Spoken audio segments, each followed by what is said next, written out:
అంతరాయతిమిరోపశాంతయే శాంతపావనమచింత్య వైభవం తం నరం వపుషి కుంజరం ముఖే మన్మహే కిమపి తుందిలం మహః.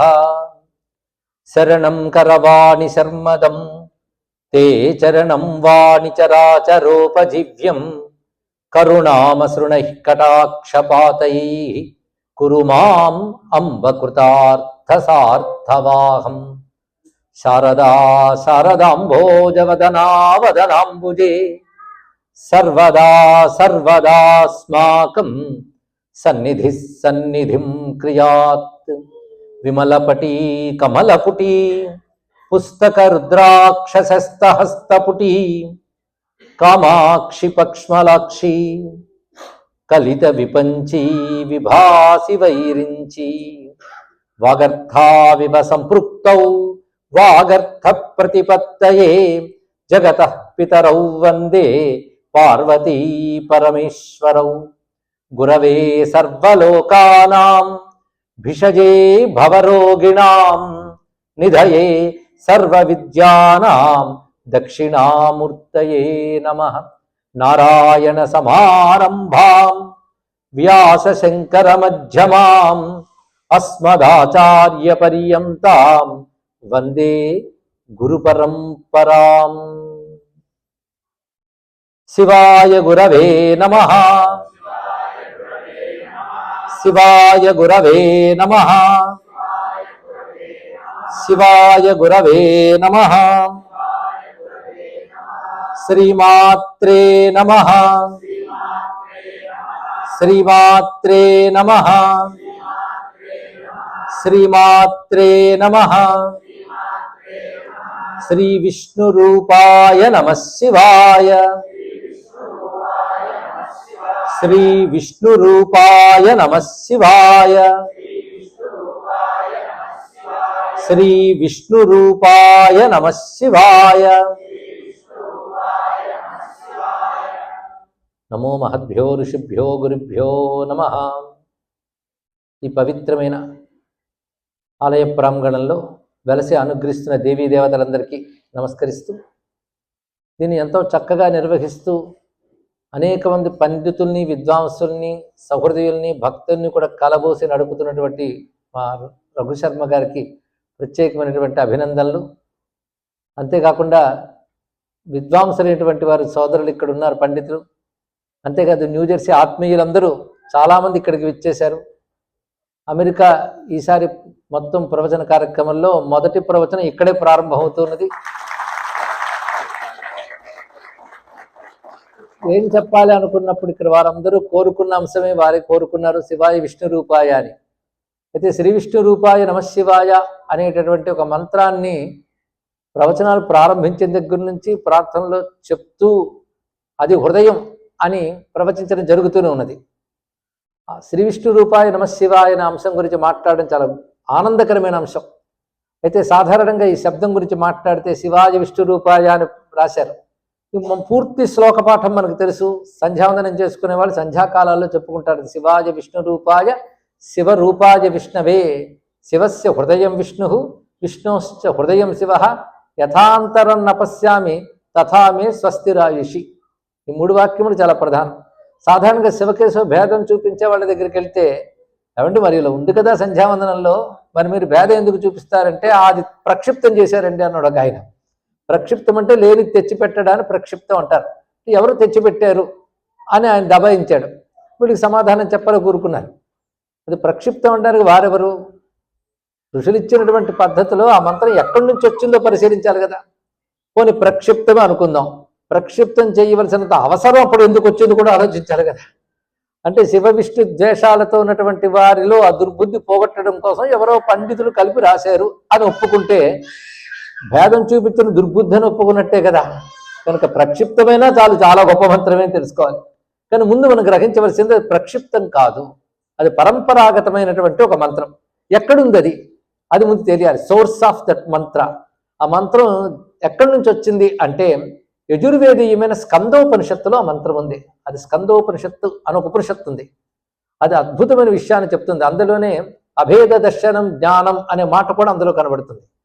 అది నిజానికి చెప్తున్నది అద్వైత తత్వం, ఆత్మతత్వం గురించి చెప్పే ఉపనిషత్తు. అక్కడ శివాయ విష్ణు రూపాయ చెప్పాడు. తన పూర్వాపరాల్లో ఎక్కడ కూడా శివుడు విష్ణువు అనే భేదం కానీ, భేదం చూడొద్దని కానీ వాక్యాలు ఎక్కడా లేవు. ఆత్మతత్వం గురించి చెప్తున్న ఒక ఉపనిషత్తులో ఈ శ్లోకాలు ఎందుకున్నాయి అంటే, ఇది కేవలం శివుడి మధ్య విష్ణువు మధ్య భేదం చూడకండి అని చెప్పడానికి కాకుండా ఇంకేదో పరమార్థంతో వచ్చి ఉంటుంది. ఆ పరమార్థం కూడా మనం ప్రవచనం పూర్తయ్యే లోపల చెప్పుకుందాం. కానీ శివాయ విష్ణు రూపాయ లేదా శ్రీ విష్ణు రూపాయ నమశివాయ అనగానే మనకు గుర్తొచ్చేది శివకేశుల మధ్య భేదం చూడకూడదు అనే మాటే. అయితే శివకేశుల మధ్య భేదం చూడడం తప్పవునా కాదా అంటే, కాస్త జ్ఞానం ఉన్న వాళ్ళు ఎవరు అంగీకరించరు. అందులో ఇప్పుడు మారుతున్న తరాల్లో విశాలమైన దృక్పథము, తార్కికమైన బుద్ధి వచ్చినప్పుడు అసలు భేదం చూడడం ఏంటంటే అజ్ఞానం కదా. కొంతమంది ఇప్పటికీ భేదం చూసేవాళ్ళు ఉన్నారా అని ప్రశ్నిస్తూ ఉంటారు. కానీ ఏం కొదవ లేకుండా ఉన్నారు, అదే బాధాకరమైన అంశం. వాళ్ళ మధ్య భేదం చూపిస్తూ అదే ప్రచారం చేస్తున్న వాళ్ళు విష్ణువుని గొప్పగా చెప్తూ శివుణ్ణి కించపరచుతూ, కొన్ని సందర్భాల్లో శివుణ్ణి గొప్పగా చూపిస్తూ విష్ణువుని కించపరిచే వాళ్ళు కూడా కనబడుతూ ఉంటారు. అయితే ఒక్కొక్కప్పుడు ఆవేశాలు, ఉద్వేగాలు వస్తూ ఉంటాయి, సహజం, మానవ సహజం అవన్నీ కూడా. ఒక నచ్చగానే అది ఎంత బాగుంది అంటే, ఇలాంటిది మరొకటి ఉండదండి ప్రపంచంలో, నభూతో నభవిష్యత్ అనేస్తాడు. వీడికి తెలిసిన భూతం ఎంత, వీడికి తెలిసిన భవిష్యత్ అంత. కానీ ఇలాంటిది నభూతో నభవిష్యత్ అనేది ముందు లేదు, ఇకపై రాదని వీడి స్టేట్మెంట్ ఇస్తాడు. వాడికే భూత భవిష్యత్తులు ప్రశ్నార్థకమైనవి, అతను ఏకంగా భూత భవిష్యత్తుల గురించి మాట్లాడుతూ ఉంటాడు. ఇలాంటివి చూస్తుంటాం. అది ఉద్రేకం. ఎవరినైనా మనం చూసినప్పుడు గొప్పగా కనబడితే నీలాంటి వాడు భూమిలో ఉండడండి అంటాడు ఇక్కడ. అంతేగా మిగిలిన వాళ్ళందరూ మీకంటే తక్కువే అనగానే వాడికి ఏదో ఆవేశం పెరిగిందని అర్థం చేసుకోవాలి, కానీ ఆ వాక్యాన్ని యథాతథంగా తీసుకోకూడదు. అలాగా ఒక్కొక్కడు భక్తి ఉద్రేకం వల్ల, భక్తి ఉద్వేగం వల్ల దీన్ని మించిన పరతత్వం లేదు అనిపిస్తుంది. దాంతో మిగిలిన వెంటనే తక్కువగా మాట్లాడతాం. ఇలాంటి సందర్భాలు వస్తాయని శాస్త్రం ఒక మాట చెప్పింది. దాన్ని నహినిందాన్యాయం అని తీసుకోవాలయ్యా అన్నారు. నహినిందాన్యాయం అంటే ఒకదాన్ని గొప్పగా చెప్పేటప్పుడు ఇంకో దాన్ని కాస్త తక్కువ చేసినట్టు కనబడుతుంది, కానీ వాళ్ళ ఉద్దేశం దీన్ని తక్కువగా చెప్పడం కాదు, అది ఎక్కువని చెప్పడం వాళ్ళ హృదయం అని తెలుసుకోవాలని చెప్పారు. దీన్ని నహినిందాన్యాయం అంటారు. ఇలాంటి దృష్టిలో పెట్టుకుంటే నీకు శివభక్తి ఉండొచ్చు, విష్ణు భక్తి ఉండొచ్చు, కానీ తగాదా లేకుండా హాయిగా ఉండవచ్చు. అయితే ఇంకొక ప్రశ్న ఒకటి కూడా వచ్చింది ఒకసారి. కాబట్టి దేవతలందరూ భగవత్ స్వరూపాలే కదా, దేవతల మధ్య భేదం లేదంటే ఒకటే మాట పోయింది కదా, మరి శివకేశుల మధ్య భేదం లేదని ఎందుకు చెప్తుంటారు ఎక్కువ? ఇది కూడా ఆలోచించవలసిన అంశం కదా. ఎక్కువ శివకేశుల మధ్య భేదం వద్దు, హరిహరులు ఒక్కటే అని చెప్పవలసిన అవసరం ఎందుకు వచ్చింది? వాళ్ళిద్దరి మధ్యనే భేదం వద్దు అని ఎందుకు చెప్తున్నారు అంటే, వాళ్ళిద్దరి మధ్యనే భేదం చూసేవాళ్ళు ఎక్కువ ఉన్నారనమాట. అందుకు వద్దని చెప్పాల్సిన అవసరం ఏర్పడింది. అది పరిశీలించాలి. అయితే మిగిలిన వాళ్ళ మధ్య భేదం లేదా అంటే ఇప్పుడు కొంచెం ప్రస్తావన చేసుకుందాం. ముందు మన సనాతన ధర్మ స్వరూపం క్లుప్తంగా చెప్పుకుందాం. ఎందుకంటే గతంలో చాలా మార్లు చెప్పాం. నేను చెప్పి అలా వెళ్ళడం, ఇలా మర్చిపోవడం కూడా జరుగుతూ ఉంటుంది కొందరిలో, అందరిలో కాదు. జ్ఞాపకం పెట్టుకుంటున్నారు కనుక మళ్ళీ పిలుస్తున్నారు. కానీ సాధారణంగా మన సనాతన ధర్మ స్వరూపం ఏంటంటే పరమాత్మ ఒక్కడే అని చెప్తుంది. అదే మరి ఒకడే దేవుడు, నిరాకారమైన వాడు అని చెప్పక్కర్లేదు. మనం అప్పటికే చెప్పుంచాం, నిరాకార శబ్దం పుట్టిందే మన దాంట్లోంచి. ఏకో దేవహ అనే మాట కనబడుతూనే ఉంది శాస్త్రంలో. భగవంతుడు ఎప్పుడు పరమాత్మ ఒక్కడే, పైగా ఆయనకి ఏ ఆకారం లేదు. ఏ ఆకారం లేదన్నారు కానీ ఏ ఆకారం ధరించలేడు అనలేదు. చిన్న మాట తేడా చూడండి. భగవంతుడికి ఆకారం లేదు, కానీ ఆకారం ధరించలేడు అంటే ఆయనకేం భగవంతుడండి? ఆయన ఏ ఆకారం లేనివాడు, ఏ ఆకారమైనా ధరించగలవాడు. రెండు ఆయన. ఆకారం ఎందుకు ధరిస్తాడు? ఆకారాలు ఉన్న వాళ్ళ కోసం. అది మనకు ఆకారం ఉన్నాయి, ఆకారం లేని దాన్ని మనం పట్టుకోలేవు. నిరాకారము, నిరంజనము, అవ్యయము, శుద్ధము, బ్రహ్మము అని 10 మాటలు చెప్తుంటే 11వ పడుగు నిద్ర వస్తుంది. ఎందుకంటే అది అందదు, అబ్స్ట్రాక్ట్ అంటాం. దీనికే మరొక పదం ఉంది సంస్కృతంలో, అవ్యక్తం అని. భగవానుడి గీతలో క్లేశోదికి తరస్తేషాం అవ్యక్తాసక్త చేతసాం అన్నాడు. అవ్యక్తంపై వెళ్ళాలి అనుకుంటే చాలా క్లిష్టంగా ఉంటుంది. ఎందుకంటే వ్యక్తమైన దాన్ని పట్టుకోవడం అలవాటైపోయిన బుద్ధికి అవ్యక్తాన్ని పట్టుకోవడం కష్టం. అందుకు అవ్యక్తం, వ్యక్తమైతే మనం తొందరగా పట్టుకోగలం. అందు వ్యక్తమైన నా సగుణ సాకార స్వరూపాలను ఉపాసిస్తే నా అవ్యక్త తత్వాన్ని ఉపాసించినట్లే అని భగవానుడే తెలియజేశారు ఇక్కడ. కానీ అవ్యక్తమైన తత్వం వ్యక్తం ద్వారా మనకు తెలుస్తుంది. పైగా మీకు కష్టపడకుండా నేను వ్యక్తమై వస్తే మీకేం ఇబ్బంది అయ్యా అన్నాడు ఆయన.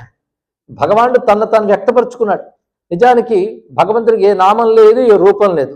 ఏ రూపం లేనివాడు ఒక నామం ఉంది, ఏ నామం లేనివాడు ఒక నామం ఉంది.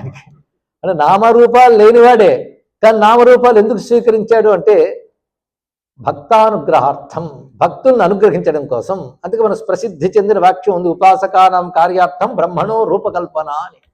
ఉపాసకుల కోసం పరబ్రహ్మం, ఈ పరబ్రహ్మం అనే కాన్సెప్ట్ హిందూ మతంలో ఉన్న అతి గొప్ప ఉత్కృష్టమైన అంశం తెలుసుకోండి. ఇది గర్వంగా చెప్పచ్చు, పరబ్రహ్మ ఆ కాన్సెప్ట్. పరబ్రహ్మ వచ్చేటప్పటికల్లా బ్రహ్మ విష్ణు శివ ఇవేవి కాదు, పరబ్రహ్మం. దీన్ని బ్రహ్మమనే అంటాము, సర్వోత్కృష్టం కనుక పర కలిపం. పర అన్న పరబ్రహ్మం అన్న ఒకటే, కానీ బ్రహ్మం అనగానే వాళ్ళు బ్రహ్మదేవుడు కాదు, బ్రహ్మం ఒకటి ఉంది. ఇది సృష్టి స్థితుల కంటే అతీతమైనది. ఆ బ్రహ్మము తనదైన మాయాశక్తితో సృష్టి స్థితులయ్యలు చేస్తున్నది, అదే చేయగలదు, తనదైన మాయాశక్తితో చేస్తుంది.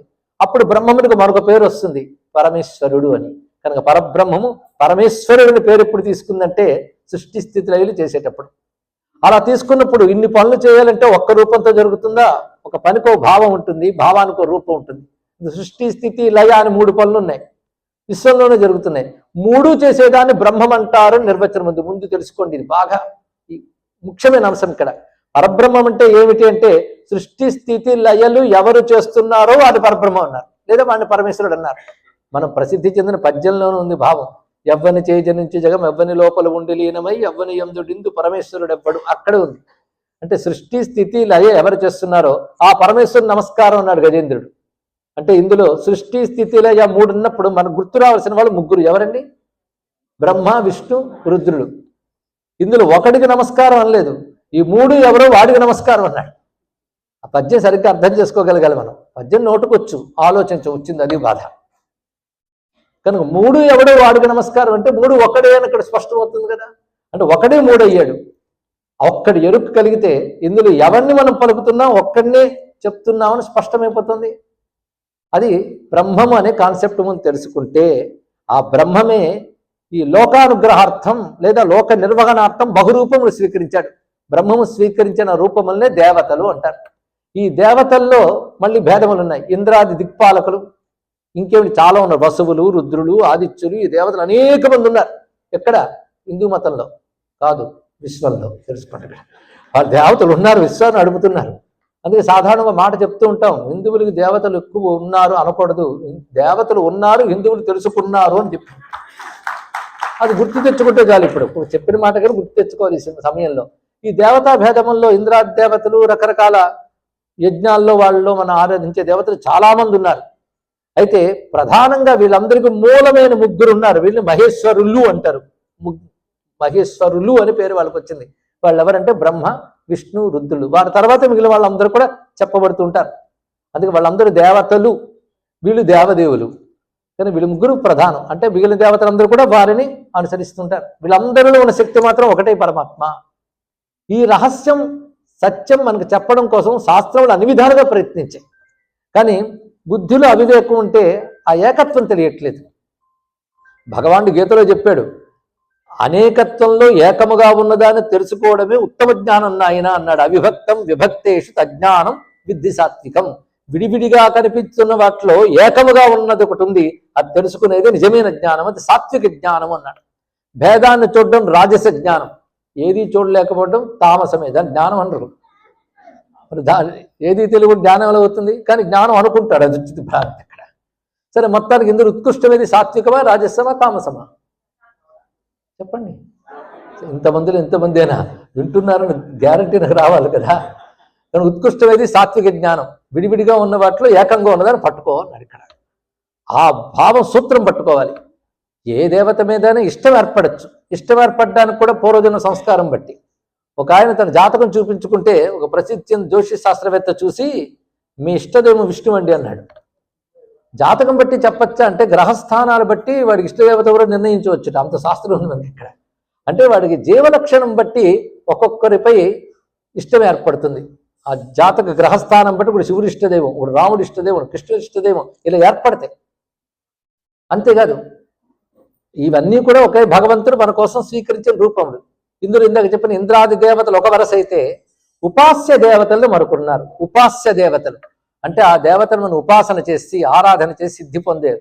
ఇప్పుడు ఇంద్రాది దేవతలను ఆరాధన చేస్తాం, ఉపాసన కాదు, ఆరాధన. అక్కడ ఉపాసన అనగానే ఆ దేవతకు ఒక మంత్రం ఉంటుంది, ఒక తంత్రం ఉంటుంది, విగ్రహం ఉంటుంది, యంత్రం ఉంటుంది, దాన్ని అనుష్ఠానం చేయడం ఉంటుంది, ఉపాసన అంటారు. ఈ ఉపాసన చేసే దేవతల్ని మొత్తం 6 విభాగాలు చేసింది వేదం ప్రకారంగా. కొత్త కొత్త దేవుళ్ళ గురించి చెప్పట్లేదు. వేదం చెప్పిన 6 విభాగాలు ఉన్నాయి. ఆ 6 విభాగాలు ముందు అర్థం చేసుకోవాలి. పరబ్రహ్మం ఒకడే. ఆయనే శివుడు అంటే శైవమైంది, విష్ణువు అంటే వైష్ణవమైంది, శక్తి అంటే శాక్తేయమైంది. అలాగే సూర్య భగవానుడే పరబ్రహ్మను ఉపాసించే వాళ్ళు ఉన్నారు, వాళ్ళని సౌరమతస్థులు అంటారు. ఇంకోటి గణపతి అని ఒకటి ఉంది, గణపతిని పరమాత్మకు ఉపాసిస్తే గాణపత్యులు అంటారు. ఇక ఆ తర్వాత ఇప్పటికీ 5 అయిపోయాయి కదా అండి. పంచ అంటే శివ, విష్ణు, శక్తి, సూర్య, గణేశ. 6వది ఒకటి ఉంది స్కాందం అని. హిందూ మతం మొత్తం మీరు డివైడ్ చేస్తే 6, ఇంత మించలేదు. కొంతమంది అంటుంటారు 33 కోట్ల హిందూ మతంలో ఉన్నారని. 33 పేర్లు చెప్పండి, సంతోషిస్తాను. ఏది విన్నాం కదా అనేయడమే. 33 కోట్లు అంటే చాలామంది దేవతలు ఉన్నారు, కానీ ఉపాస్య దేవతలుగా మనం ప్రధానంగా విభాగం చేసేది 6. ఈ 6 నిజానికి ఒకే పరబ్రహ్మ స్వీకరించిన 6 రూపాలు. ఇది తెలుసుకోవాలి. ఒకే పరమాత్మ స్వీకరించిన 6 రూపాలు. దాన్ని మనం ఆరాధన చేస్తున్నాం. ఇక్కడ విజ్ఞులైనటువంటి శ్రోతలు చాలామంది ఉన్నారు కనుక నేను చెప్తూ ఉన్నాను, ఈ పరచకోడలు వాళ్ళు చూసుకుంటారు, మీ దృష్టి మాత్రం ఇక్కడే పరచండి. పక్కకు చెదిరేరా జ్ఞానం మిస్ అవుతుంది, అది ఉద్దేశం. ఈ 6ంటికి ఒక్కొక్కటి అర్థం చెప్దాం. మీరు గణపతి అనగానే మీకు వెంటనే తొండంతో కూర్చున్న స్వామి గుర్తొస్తాడు, కానీ ఆ పేరుకి అర్థం అది కాదుగా. తొండమున్న దేవుడిని అర్థమా గణపతి అంటే? విష్ణు అనగానే 4 చేతులు, శంఖచక్ర పద్మాలు, మనకు బొమ్మ కట్టేస్తుంది మనసులో. కానీ విష్ణు శబ్దానికి ఎక్కడ చతుర్భుజుడు లేడు కదా, పేరు లేదు కదా. శివ అంటే త్రిశూలము, పాములు ఉన్నాయా? లేదే. అంటే పదానికి అర్థం చూద్దాం ఇప్పుడు. సిద్ధమే కదా మీరందరూ? గణపతి, విష్ణు, ఈ పదాలకు అర్థం చూస్తే ఇవన్నీ ఒకే పరమాత్మని చెప్తున్నాయని మీరే చెప్పవచ్చు. కొంచెం ఏకాగ్రత. అందుకని మాకు అర్థం కాలేదనేంత కష్టమేం లేదు ఇందులో. కొంచెం ఏకాగ్రత పెట్టండి. విష్ణు అంటే సర్వవ్యాపక, వేష్టి వ్యాప్నోతి ఇది విష్ణు అని చెప్పారు. సర్వవ్యాపకుడు ఎవడున్నాడో వాడిని విష్ణు అన్నాడు. వ్యాపకత్వం ఎలాగా? అన్నిట్లో ప్రవేశించి, ప్రవేశించి. విషధాతు, దాని అర్థం ఏంటి? లోపలికి వెళ్ళి అని అర్థం. మనం అంటూ ఉంటాం ప్రవేశించి, వేశించి. అందులో ప్ర అనే ఉపసర్గలు. విష అంటే వెళ్ళుట, అలా వెళ్ళి వ్యాపించిపోయాడు మొత్తం కూడా. కానీ ఎవరైతే సర్వవ్యాపకుడు ఉన్నాడో, సర్వం అంటే ఇక్కడున్నాడో అని అడగకూడదు. ఆయన లేని చోటు లేదు, అంతటా ఉన్నాడు. ఇవేవీ లేనప్పుడు కూడా ఆయన ఉన్నాడు. అంటే సృష్టి ఏర్పడక ముందు ఉన్నాడు, సృష్టి ఏర్పడిన తర్వాత ఉన్నాడు, సృష్టి లయమైన ఉంటాడు. కనుక సర్వత్రా ఉన్నవాడెవడో అతడు విష్ణువు. కానీ విష్ణు శబ్దానికి ఇప్పుడు ఏమని తెలిసింది వెంటనే? అంతటా వ్యాపించిన. మీరు ఆమ్ని ప్రజెంట్ అంటారు ఇక్కడ. విష్ణు అనగానే ఇంత గొప్ప భావం. ఇప్పుడు చెప్పండి, ఇది మతపరమైన నామమా? స్పష్టంగా జ్ఞానం చూపిస్తున్నాడు ఇందులో. అయితే ఆ విష్ణువు ఎలాంటి వాడు? ఈ సృష్టిలో ఆయన వ్యాపించిన సృష్టిలో మనము మంచి చెడు అన్ని చూస్తున్నాం. కానీ మంచి చెడు సృష్టి యొక్క వికారాలే తప్ప అందులో వ్యాపించినటువంటి చైతన్యానికి 2 లేవు. ఏ వికారం లేదు. శుద్ధమైన వాడు. ఇవి చూస్తూనే మారిపోతూ ఉంటాయి, ఆయన మారడు. కానీ చూస్తున్న జగత్తు పరిణామశీలం. పరిణామశీలం అంటే మారిపోతూ ఉంటుంది. వ్యాపించిన వాడికి మార్పు లేదు. ఆయన ఎల్లవేళలు ఒకేలా ఉంటాడు. కానీ ఒకేలా ఉన్నవాడు మార్పు లేనివాడు. ఎందుకంటే పరిపూర్ణం మారదు. పూర్ణత్వం లేనిదే తగ్గడమో పెరగడమో చెప్తుంది. పరిపూర్ణమై అంతటా వ్యాపించాడు కనుక తాను అంతటా వ్యాపించున్నాడు. తాను దేని యందు వ్యాపించాడో జగత్తులో మార్పులు వస్తున్నాయి. ఆ వికారాలు ఆయనకి లేవు.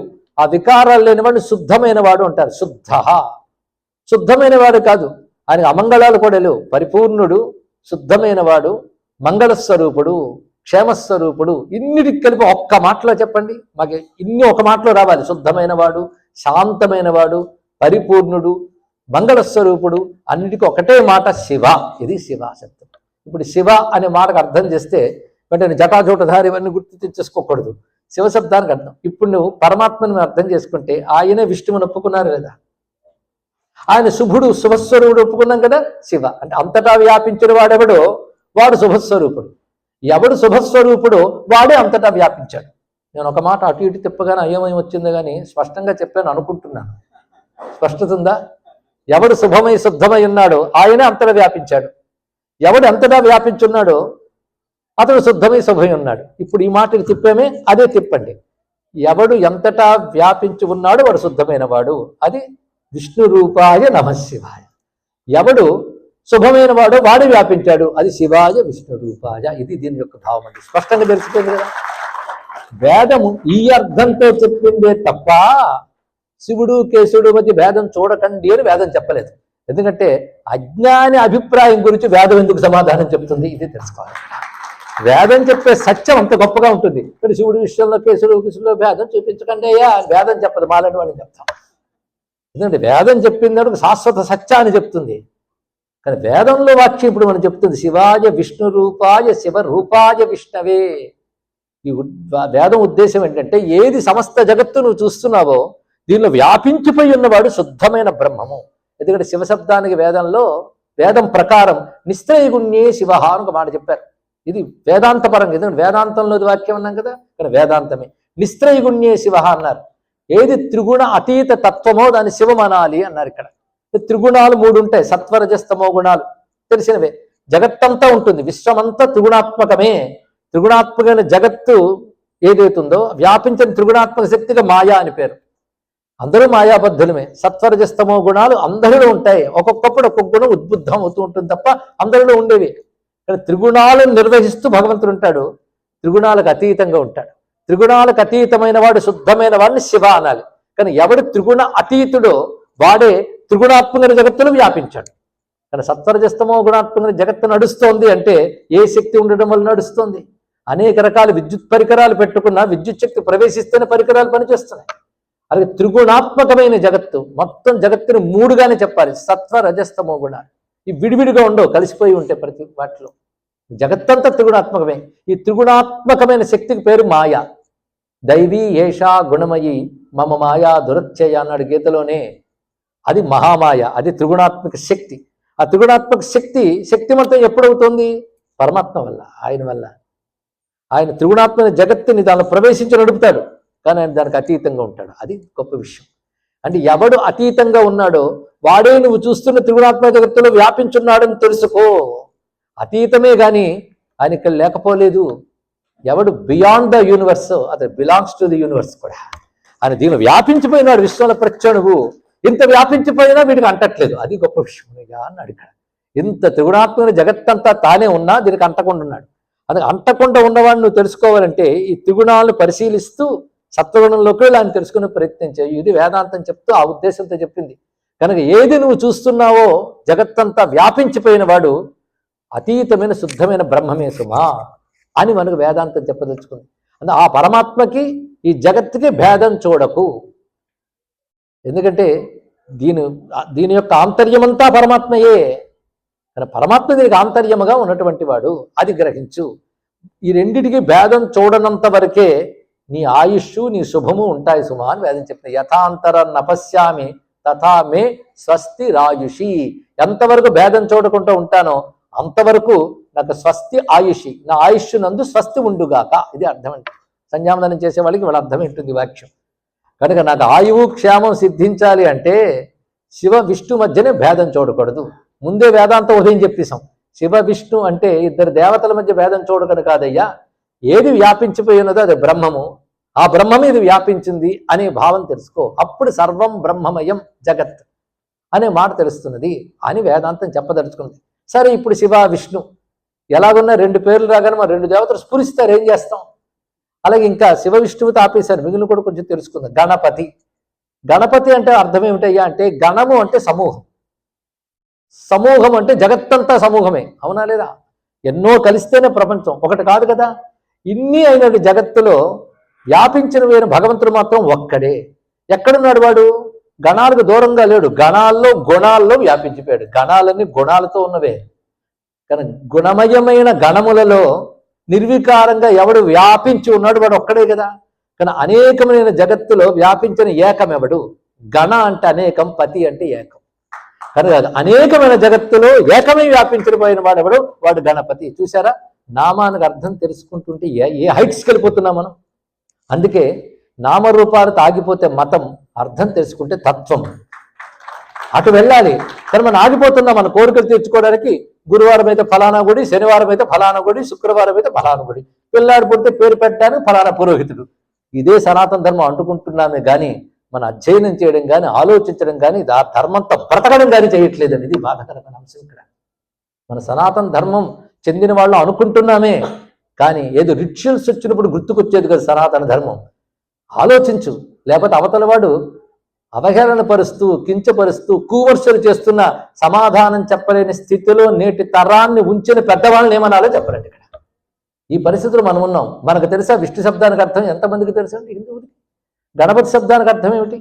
కానీ అర్థం తెలుసుకుంటే ఇప్పుడు మీరు శివ అంటే ఎవరో, విష్ణు అంటే ఎవడో, వాడే గణముల యందు పతిగా వ్యాపించాడు. కానీ గణములు అనేకం, ఈశ్వరుడు ఏకం కనుక గణముల యందు ఉన్నాడు. మయి సర్వం విధం ప్రోతం సూత్రే మణి గణ ఇవ. ఇదేదో భగవద్గీత ఉపన్యాసంలో అక్కడ గణ అని చెప్పాడే లేదా? సమూహమునందు ఏకముగా వ్యాపించిపోయిన వాడు కనుక ప్రపంచం గణం, ఈశ్వరుడు పతి, కలిపితే ఏమైంది? గణపతి. ఎంత బాగుందండి ఇక్కడ. ఆయన ఏం చేస్తున్నాడంటే ఉన్నవాడు ప్రతివాడు బుద్ధిని ప్రేరేపిస్తున్నాడు. ఆయన ప్రేరేపించకపోతే ఏమీ లేదు. ధియో యోన ప్రచోదయాత్, బుద్ధిని ప్రేరేపించేవాడు ఆయన. కనుక ఇప్పుడు మనకు తెలిసిపోయింది, ఏ తప్పు చేసినా ఆయన మీద తోసివచ్చు. అంటే మంచి చేసినా చెడు చేసినా ఆయనే ప్రేరేపిస్తున్నాడు కదండి. అంటే రమణుల వారు ఒక మాట చెప్తారు. మొట్టమొదట ఆయన వాళ్ళ అమ్మగారు వచ్చి అడిగినప్పుడు ఒక మాట చెప్తాడు. ఈశ్వరుడు ఏం చేస్తున్నాడు? ఏం చేస్తున్నాడు అయ్యా భగవంతుడు అంటే? నీతో మాట్లాడిస్తున్నాడు అయ్యా అని చెప్పచ్చు అనుకోండి. కానీ ఒకటే మాట చెప్పారు. ఏమనంటే జీవులను వారు కర్మల కొద్దీ నడిపిస్తున్నాడు అన్నారు. ఇందులో జీవులను నడిపిస్తున్నాడని చెప్పచ్చు, కానీ మధ్యలో వాక్యం చాలా అండర్లైన్ చేయాల్సింది. వారి వారి కర్మల కొద్దీ ప్రేరేపిస్తున్నాడు. అంటే వాడు చేసుకున్న కర్మలు బట్టి ప్రేరేపణ చేస్తున్నాడు ఆయన, అంతే. అంతేగాని ఆయన ఇచ్చ కొద్దీ కాదు, వీడి కర్మల కొద్దీ. కనుక మనం కొంతవరకు స్వతంత్రం, కొంతవరకు పరతంత్రుడు. ఎప్పుడో ఏదో చేసేసాం స్వతంత్రంగా, ఇప్పుడు పరతంత్రంగా అనుభవిస్తున్నాం, అంతే కదా. కానీ ఈశ్వరుడు అంటే కర్మఫల ప్రదాత, కానీ వారిని ప్రేరేపిస్తున్నాడు. ప్రేరేపించడానికి సంస్కృతంలో షూన్ ప్రేరణే అని ఒక ధాతు ఉంది. ప్రేరేపించువాడు అని. ప్రేరేపించేవాడు షూన్ ప్రేరణ ధాతువు వచ్చేది సూర్య. సూర్య అంటే ప్రేరేపించువాడు. చూసారా? సన్ అంటే ఏమిటంటే సూర్య, సూర్య అంటే ఉంటే సన్. ఇది అర్థం చెప్పడం. ఒక భాషకు మరొక భాష ఇవ్వడమే కానీ దీని అర్థం చెప్పడం అన్నారు. అర్థం చెప్పడం అంటే దానికి ఎందుకు ఆ పదం పుట్టింది, సన్ అనే పదం ఎందుకు పుట్టిందో నాకు తెలియదు, కానీ మా సూర్యుడికి ఎందుకు వచ్చేదో చెప్పగలను. వ్యుత్పత్తి ఉంది అక్కడ. సూర్యుడికి పెట్టిన పేర్లు ఇతర భాషల్లో లేవని కూడా ధైర్యంగా చెప్పచ్చు. ఎన్ని పేర్లు అండి? ఒక మామూలు హిందువుని అడిగినా సూర్యుడికి 10 పేర్లు చెప్పగలడు. ఒక్కొక్క పేరు సూర్యుడి యొక్క ఒక్కొక్క తత్వాన్ని చెప్తుంది. అది గొప్ప విషయం. సరే, మొత్తానికి సూర్య ప్రేరేపించేవాడు. ఎవడు ప్రేరేపిస్తున్నాడు? ప్రతివారు హృదయంలోని పరమాత్మ ప్రేరేపిస్తున్నట్టే ఎవడు? సూర్యుడు. ఆ పరమాత్మ ఇంతవరకు ఎవడిని శివుడు అన్నామో, ఎవడు విష్ణువు అన్నామో, ఎవడు గణపతి అన్నామో వాడు సూర్యుడు అయ్యాడు. మరి ఎంత నడుపుతున్నాడంటే ఏముంటే నడుపుతున్నాడండి? శక్తి ఉంటే నడుపుతున్నాడండి. లేకపోతే అలాగా? ముందు ఆయన దగ్గర ఉన్న అసలు శక్తి చిచ్చక్తి. ఆ చిచ్చక్తి అనేది చిత్ అంటే చైతన్యం, అది ఆయన సహజం, స్వాభావికం. అంటే పరాస్య శక్తి వివిధైవ సృజతే స్వాభావికి జ్ఞానబల క్రియాత అని ఉపనిషత్తు చెప్తుంది. అస్య శక్తి పరా, సర్వోత్కృష్టమైన శక్తి. అదే జ్ఞాన బల క్రియాది రూపాల్లో జగత్తులో మనం చూస్తున్నాం. లేకపోతే మన బలమా నడుపుతున్నది మనల్ని? చెయ్యెత్తేమన్నా ఆయన బలమే, కంటితో చూసేమన్నా ఆయన బలమే. ఈ స్పృహ రోజు కలిగి ఉండడం కోసం దేవతను ఆరాధన చేయాలండి. వాళ్ళ వల్లే నడుస్తున్నాం ప్రతిదీ కూడా. తద్విష్ణోర్ బలబాహు అన్నాం. మొత్తానికి శక్తి వచ్చింది. ఏ శక్తితో నడుపుతున్నాడో ఆ శక్తిని మనం అమ్మవారిని కొలుచుకుంటున్నాం. అది శాక్తేయం అయింది. ఇప్పుడు ఏం తప్పండి అక్కడ? ఇలా మనం ఎప్పటికీ 5ంటికి చెప్పాం కదా, చాలు. సుబ్రహ్మణ్య సంగతి తర్వాత చూద్దాం. ఆయన గురించి చూడడానికి వచ్చే 3 రోజులు పని ఉంది రేపటి నుంచి ఆయనతో. సరే, మొత్తానికి ఇప్పుడు మీకు కూడా శివ విష్ణు ఏ పదానికి అర్థం తీసినా ఒక్క దగ్గరికే వెళ్ళి ఆగుతుంది. ఇది పరిశీలించండి, ఒక చోటే. ఇప్పుడు ఈ మాత్రం తెలుసుకుంటే మనకు తెలిసిపోయింది, శివ విష్ణువు 2 కాదు. ఎవడు శివమో వాడే వ్యాపించాడు కనుక విష్ణువు, ఎవడు విష్ణువో ఆయన శుద్ధమైన వాడు కనుక శివుడు. ఆయన గణములకు శాసకుడున్నాడు కనుక గణపతి, ఆయన ప్రేరేపిస్తాడు కనుక సూర్యుడు, ఆయన శక్తి స్వరూపుడు కనుక శక్తి. అయిపోయింది. ఈ ఒక్క రహస్యం పట్టుకోగలిగితే ఏ భావము విభేదము లేదండి.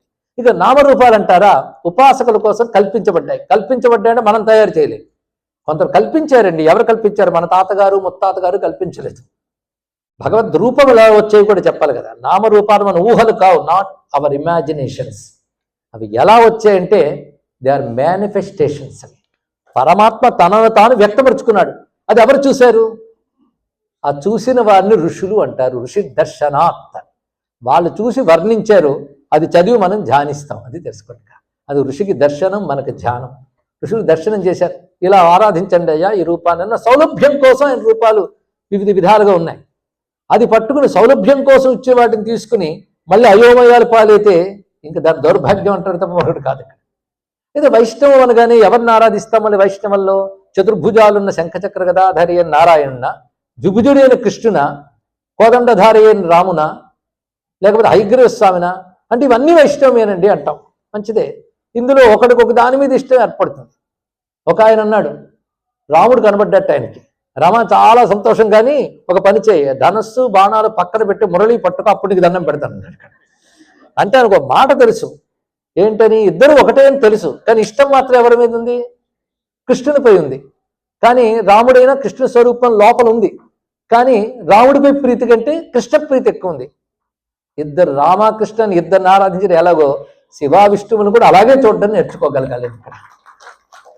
అందుకే ఎప్పుడైనా మన సనాతన ధర్మంలో గ్లాని ఏర్పడినప్పుడు రకరకాలుగా ఏర్పడతాయి. ఒకటి, మనం నిర్లక్ష్యం చేయడం. అది ప్రస్తుతం ఈ దశ ఎక్కువ కనబడుతుంది మనకి. తెలుసుకునే ప్రయత్నం చెయ్యం.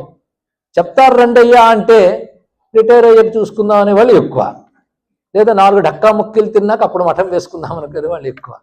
కానీ మన మిగిలిన మతాల్లో చూస్తుంటే వాళ్ళు చిన్నతనం నుంచి వాళ్ళు మత పాఠశాలలు కూడా పెట్టి ఎంత బ్రెయిన్ వాష్ చేస్తారంటే, వాడి దగ్గర నువ్వు లాజిక్ చెప్దామన్న వాడు వినడు, ఇంకా క్లోజ్ చేసిస్తాడు. నువ్వు చెప్పే తర్కం నాకు అనవసరం, నా మత గ్రంథం చెప్తాడు. ఆ పట్టుదల హిందువుల్లో ఎందుకు కొరవడిందో అర్థం కాదండి. క్వశ్చనింగ్, రీజనింగ్ చాలా మంచిదే. అయితే క్వశ్చన్ వేసి రీజనింగ్ ప్రయత్నిస్తే సమాధానం చెప్పగలిగే ఒకే ఒక్క మతం హిందూ మతం తెలుసుకోండి. ఆ సత్తా ఉంది సనాతన ధర్మానికి. లాజికల్గా ఆలోచిస్తే ఆన్సర్ ఇవ్వగలిగినటువంటి అద్భుతమైన విజ్ఞానం కలిగిన సనాతన ధర్మంలో పుట్టినందుకు మనం గర్విస్తాం. అందుకని ఇది అంతే, అలా ఫిక్స్ అయిపో, లేకపోతే నరకమునకు పోయేదువు, పాపివి అవుదువు, స్వర్గము కోల్పోవుదువు అని చెప్పించాం మనం ఇక్కడ. అది తెలుసుకోవాలి. నువ్వు యుక్తిని అప్లై చేయి, నీకే తెలుస్తుంది. అంత గొప్ప యుక్తికి స్థానం ఇచ్చిన ఒకే ఒక్క మతం ఈ భూమి మీద హిందూ మతం మాత్రమే. అంటే శాస్త్రానికి యుక్తికి సమాన ప్రాధాన్యం ఇచ్చారు మన ఆచార్యులు. వాళ్ళు సమాధానాలు చెప్పారు, మనం తెలుసుకోలేదు. ఇప్పటికి వెళ్ళి ఈ సెగ్మెంట్లోనే మీరు శివాయ విష్ణు రూపాయ అనే మాటకి కలిపి ఒకే పరమాత్మ గురించి తెలిసిపోయింది. ఇక ఉపాసనా భేదంలో విష్ణు ఉపాసన, శివ ఉపాసన 2 పద్ధతులు ఉన్నాయి. మంత్రాలు మారుతాయి, మరి శబ్దం మారింది కదా, శివ విష్ణుని శబ్దం మారింది, తత్వం ఒకటైనా శబ్దాలు మారి. అటువంటిప్పుడు రూపాలు కూడా మార్పు కనబడతాయి. ఇంతవరకు నామాలన్నీ ఒకే పరమాత్మని ఎలా తెలుసుకున్నామో, రూపాలన్నీ ఒకే పరమాత్మని తెలుసుకుంటే ఏ చిక్కు లేదు. అందుకే నువ్వు విష్ణు సహస్రనామం చదువుతూ ఉంటే ఎన్ని మార్లు శివనామం వస్తుందో మీరు పరిశీలించారా? చదివేయడమే కానీ ఎప్పుడైనా ఆలోచిస్తావేంటండి, మరీ అడుగుతారు అంటారు కొత్తవాళ్ళు. సర్వశర్వశివస్థానుర్భూతాదిర్నిధిరవ్యయ సంభవో భావనో భర్త చదువుతున్నాం కదా. అక్కడ స్పష్టంగా శర్వ శివనామమే, సర్వ అందరికీ వర్తిస్తుంది, శివ అంతే కదా. ఒకసారి చెప్తే దాటేస్తామేమో, పట్టించుకోమని మళ్ళీ చివరికి మళ్ళీ క్షేమకృత్ శివ అంటాడు. రుద్రో బహుశిరో బభ్రు మహేశ్వర, ఈ నామాలన్నీ మనకు కనబడుతూ ఉంటాయి. ఎవరు వృత్తికి? ఒక ఆయన అన్నాడు, మేము విష్ణు భక్తులని శివనామం పలకం. నేను స్వయంగా చూశానండి. ఇదే అమెరికాలో ఒక విష్ణు ఆలయానికి వెళ్ళి దర్శనం చేసుకుంటూ ఉంటే, నమస్కరిస్తుంటే అక్కడ ఒక ఆయన కూర్చొని విష్ణు శాస్త్రం చదువుతున్నాడు. చివరికి వచ్చి ఈశ్వర ఉవాచ వచ్చినప్పుడు లెంపలేసుకున్నాడు. ఏమిట్రా బాబు అంటే శివనామం పలికేసట. మరి అంతకుముందు చదివిన విష్ణు శాస్త్రంలో ఎన్ని శివనామాలు ఉన్నాయి వాడు స్పృహం అసలు వాడికి అక్కడ. ఇలాంటి అవివేకులు తయారైపోయి వాళ్ళకు సిద్ధాంతం పెట్టుకుని వాళ్ళకు ఒక ఆచార్యులు తయారయ్యి భేదాన్ని వ్యాపిస్తూ ఉంటే ప్రశ్నించలేకపోతే ఎలా మనుగుతుంది ధర్మం, ఎలా నిలబడుతుందండి? బాధాకరం కాదు. శివ అంటే అక్కడ అర్థం మంగళస్వరూపుడు అని చెప్పామండి, శివుడని కాదు అర్థం అని ఉందా అక్కడ? మొత్తం ఒక ఆయన విష్ణు శాస్త్రం నామావళి పూజ చేస్తున్నాడు. విశ్వస్మయ నమ, విష్ణవే నమ, వషట్కారాయ నమ, భూతభవ్య భవప్రభవే నమ, ఒక్క నామానికి నామావళి చేస్తుంటే శివనామతుడు శివాయ నమ అనకు తప్పలేదు. అంటే పంచాక్షరం అన్నాడు ఆయన కూడా, వస్తుందండి. అలాగే శివపురాణంలో శివుడి పేర్లు 8 ప్రధానంగా చెప్పారు. శివాయ నమ, మహేశ్వరాయ నమ, రుద్రాయ నమ, విష్ణవే నమ అన్నాడు అక్కడ. అరే పోని ఇవన్నీ కాదు, వేదంలోకి వెళదాం. రుద్రం అభిషేకం చేస్తుంటారని మా రుద్ర బృందం అనేది పరిచయం చేశారు. ఆ రుద్ర బృందంలో మొత్తం రుద్రమైన తర్వాత మృత్యుహర మంత్రములు కూడా చెప్తారు. అందులోంచి చిట్ట చివరికి అంటాడు, ఓం నమో భగవతే రుద్రాయ విష్ణవే మృత్యుర్మే పాహి, నమో భగవతే రుద్రాయ విష్ణవే. పోనీ రెండిటికి స్పేస్ ఎక్కువ ఇస్తే అక్కడ మర్చిపోయాం అనుకోడాను, పక్కనే నమో భగవతే రుద్రాయ విష్ణవే. రుద్రునికి విష్ణువుకి నమస్కారం అంటే కలిపి ఒకటికే, రుద్రుడైన విష్ణువైన భగవానుడికి నమస్కారం, అది దాని అర్థం. రుద్రుడికో నమస్కారం, విష్ణువుకో నమస్కారం అని లేదు. రుద్రుడైన భగవానుడైన ఒక ఆయనకు నమస్కారం, భగవంతుడు ఆయన ఒకడే. అంటే రుద్ర విష్ణు ఒక్కడే అని చెప్తున్నారు. ఇది విష్ణు అంటే ఇందాక ఏం చెప్పాం, వ్యాపించిన వాడు, విషణ ధర్మం. ఎక్కడెక్కడ వ్యాపించాడు? యో రుద్రో అగ్నౌ అప్సు య ఓషధీషు యో రుద్రో విశ్వాభువన వివేశ. వివేశ విశేషముగా ప్రవేశించిన వాడు వివేశ. తస్మై రుద్రాయ నమోస్తు. అగ్నియందు జలమునందు అగ్నౌ అప్సు య ఓషధీషు ఓషధులు యందు. ఇలా ఇది అది అని అంత చెప్తానయ్యా. కలడంబోదు కలండు గాలి కలడు ఆకాశం బొనన్ కుంభిని కలడగ్ని దిశలను పవళ్ళు నిశలను కజ్జోత చంద్రాత్మలను కలడు ఈశుండు కలండు. ఇంత వల్ల వేసిన ప్రహ్లాదుడు ఇందుగలడు అందులేడని సందేహం వలన చెప్పాడు ఇక్కడ. అలాగే ఇక్కడ అగ్నిలో ఉన్నాడు, జలములో ఉన్నాడు, ఉన్న రుద్రుడికి నమస్కారం అంటున్నాడు. ప్రవేశించే రుద్రుడికి నమస్కారం అన్నాడు ఇక్కడ. అని ఒక్కటేమిటి? విశ్వాభువన వివేశ.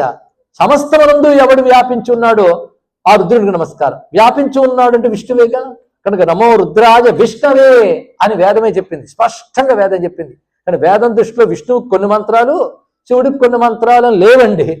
ఒకే పరమాత్మకు సంబంధించిన మంత్రములండి. ఆ పరమాత్మ వివిధ రూపాలు ధరిస్తే మనం వివిధ రూపాలకి ఈ మంత్రాలు వాడుతున్నాం. కొందరు అంటూ ఉంటారు రుద్ర నమక చమకాలన్నీ శివుడివి, పురుషోక్తం విష్ణువుది. అరే మా రుద్రాభిషేకం చేసేవాడు పురుషోక్తంతో కూడా చేస్తారు కదా. కనుక పురుష సూక్తం ఒకటిది, రుద్రుడితో మనం పంచేసాం కానీ వాడు పంచుకోలేదు, అంతా ఒకటే పరమేశ్వరుడు, ఆయనే విరాట్ రూపుడు.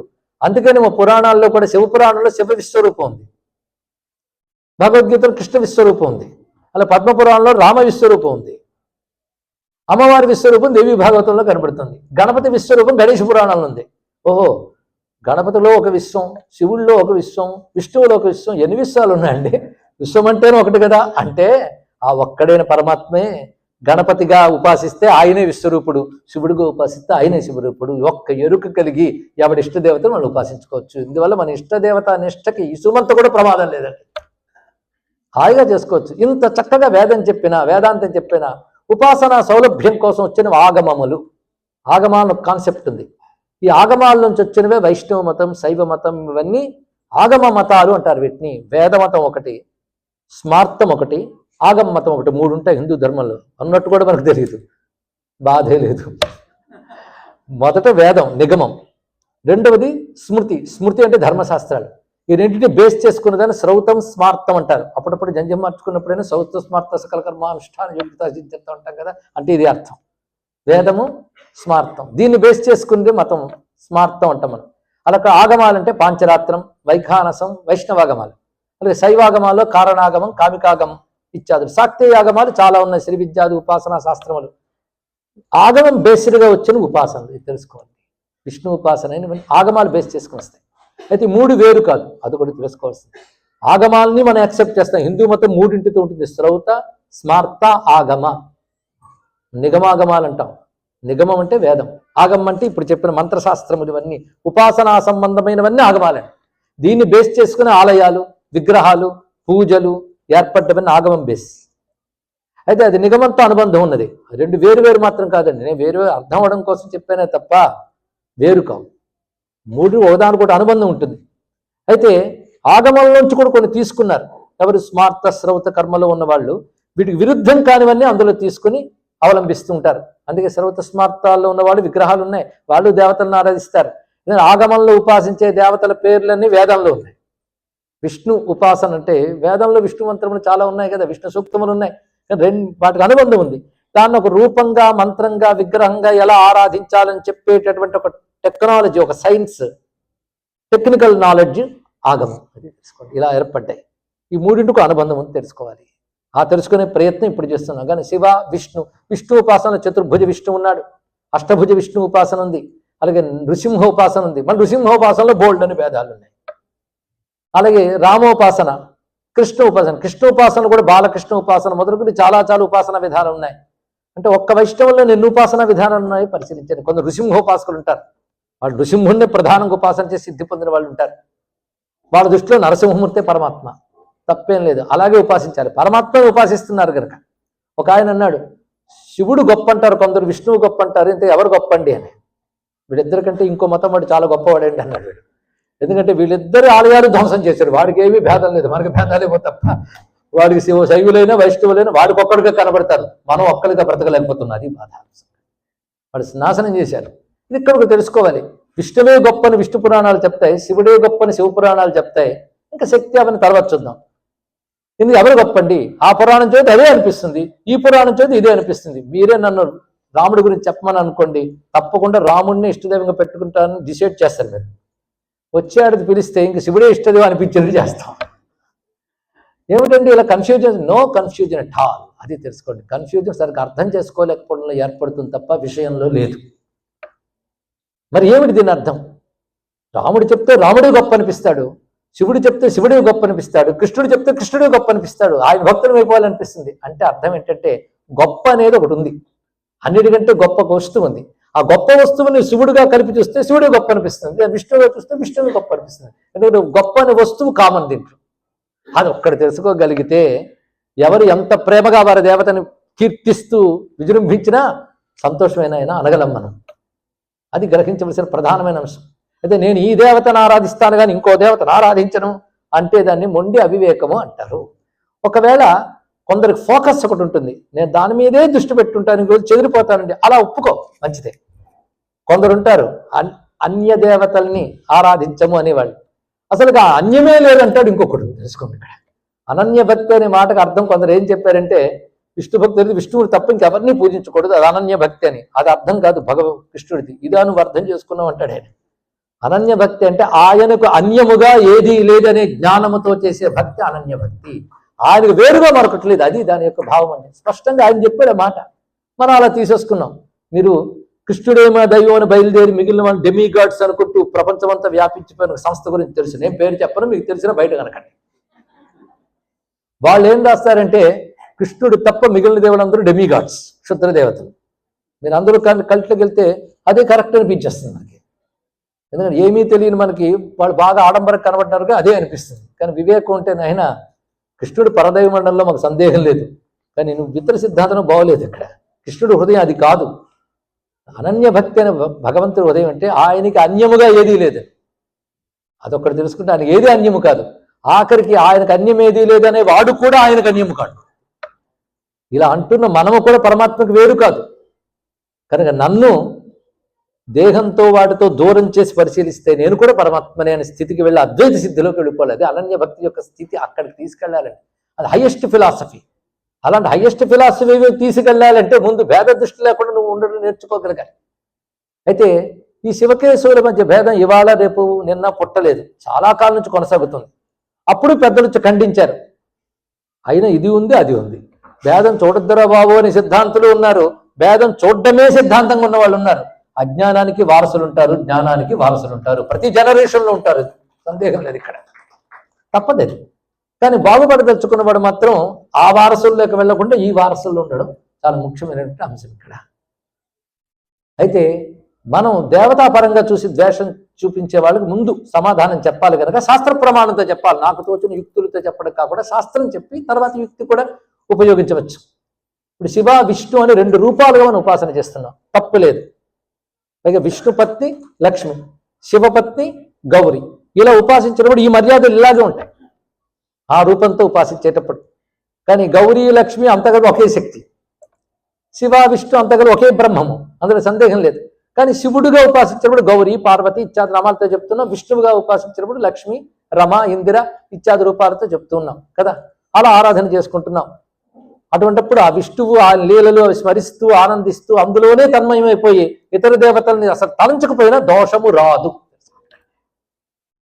ఏమో నాకు ఏవి తెలియదండి, నా విష్ణువుని మాత్రమే పూజిస్తాను లేదా కృష్ణుని పూజిస్తాను, ఇతరుల గురించి నాకేం తెలియదు అలాను, ఏం తెలియదను పర్వాలేదు, పూజించను పర్వాలేదు, నిందించము, అది చాలా ప్రధానమైనది ఇక్కడ. అందుకే ఆ దేవత తత్వంలో దిగిపోతే ఆ దేవతా గ్రంథాలే బోల్డ్ ఉన్నాయి, అవి తెలుసుకుంటే అవి చేయడానికి జీవితం సరిపోదు. మరి అన్నీ ఎక్కడ చేయగలం? పర్వాలేదు, అదే గొప్పది అనుకో, కానీ ఇంకో దాన్ని తక్కువ అనుకోకు. దీని గురించి నాకు చికాగో నగరంలో 1893లో మహానుభావుడు స్వామి వివేకానంద 4వ రోజు ఇచ్చిన ఉపన్యాసం గుర్తొస్తుందండి. అద్భుతంగా చెప్పాడు ఆయన ఇక్కడ. ఇది ప్రపంచాన్నే అనేక మతాలు ఉండొచ్చు కానీ నీ మతం నువ్వు పాటిస్తూ ఇంకొకరిని గౌరవించిన అద్భుత సిద్ధాంతం అప్పుడు ఆవిష్కరించాడు. అందులో ఒక మాట చెప్పాడు, ఒక నూతిలో కప్ప ఉంటుంది, దానికి మరో ప్రపంచం తెలియదు, ఏది చెప్పినా నుయ్యనే యాంగిల్లోనే ఆలోచిస్తుంది. అలా ఏ నూతిలో కప్పక ఆ నుయ్యే మహాసముద్రం. అలాగా ఏ మతం వాడికి ఆ మతమే గొప్పది, సందేహం లేదు. కానీ ఈ నూతి కప్పకి ఎంత హృదయం ఉందో ఆ నూతి కప్పకి అలాగుంటుంది తెలుసుకుని ఆ నూతు గురించి విమర్శించకుండా ఈ నూతులో బతికితే చాలా సంతోషం. జ్ఞానం ఎలా ఉంటుందంటే నూతుల జ్ఞానం తెలుసుకుని ఆ నూతులు ఏవైనా బతికే కప్పల బతుకు ఒకటే తెలుసుకుంటాయి. అలా మనం ఒక్కొక్కడు నేను అంత అన్ని పెట్టుకుంటూ కన్ఫ్యూజ్ అవుతానండి కాబట్టి ఒకటే అన్నాడు. ఒక ఆయన అన్నాడు, ఒక్క దేవుడు అంటే హాయిగా ఉంటుంది కానీ మీకు ఇంతమంది దేవుడు అంటే కన్ఫ్యూజన్ కాదు అని అడిగాడు. అవును కామోసుని మనం తలగొక్కేసుకుంటాం. అరే బాబు, ఎంచుకోవడానికి చాయిస్ ఉంది అన్న మతంలో అని ధైర్యంగా చెప్పలేదు. పైగా వెరైటీగా ఏదైనా తీసుకోగలం మనం. అక్కడ కావలసిన స్వీట్ అయినా గులాబ్ జాము, జిలేబీ, మైసూర్ పాకు, ఎన్ని పేర్లండి. దైవం ఒకడైనా ఇన్ని రూపాయలతో ఆరాధించడానికి అవకాశం ఇచ్చిన హిందూ మతాన్ని పుట్టడం మా అదృష్టం. వెరైటీ మనం క్రియేట్ చేయలేదు, అక్కడ ఉంది. అది తెలుసుకోండి. ఇక్కడ భగవంతుడు అనేక రూపాలతో వ్యక్తమవుతున్నాడు, మనం ఇష్టంగా ఆరాధన చేస్తున్నాం ఉపాసనగా. ఇది ఏది చేసినా ఒకే పరమాత్మ ఉపాసనే. ఒక చెట్టుకి 10 కొమ్మలు ఉంటాయి. నీకు ఏ కొమ్మ అందుబాటులో ఉంటుందో ఆ పండు తింటే చాలు. అదే పండు రుచి ఇంకో కొమ్మకు కూడా ఉంటుంది. కనుక వైష్ణవం ఒక కొమ్మ, శైవం ఇంకొక కొమ్మ, శాక్తేయం మరొక కొమ్మ. ఇవి కొమ్మలు, చెట్టు మాత్రం వేదం పరమాత్మ. ఇది తెలుసుకోవాలి. తెలుసుకునే భేదం ఏముందంటే ఒక చిన్న మాటతో తేలిపోయింది. ఇలా మనం ఉపాసన చేసినప్పుడు ఇందాక అడిగిన ప్రశ్నగానే ఉండిపోయింది. శివకేశవుల మధ్య భేదం చూపించొద్దని అంటారు కానీ మిగిలిన వాడి గురించి ఎందుకు అంటారండి అని చాలా మంది ప్రశ్నిస్తుంటారు. ఏ దేవత గురించైనా అంటే ముందు ఉపాస్య దేవతలను పక్కకి తీసేసాం. ఈ 6 గురించి ఆలోచిద్దాం. ఇందులో శివకేశ్వరు గురించి ఎందుకు చెప్తారు అంటే మిగిలిన వారితో చిక్కులేదు. అమ్మవారు, గణపతి, కుమారస్వామి వీళ్ళందరూ శైవం వైపు వచ్చేస్తారు కదా, కనుక బాధే లేదు. ఇక సూర్యుడు అంటారా, వైష్ణవులు సూర్యమండలంలోనే విష్ణువు ఉన్నాడంటారు. అవునా లేదా? జయస్ సదా సవితృమండల మధ్యవర్తి నారాయణ అంటారు.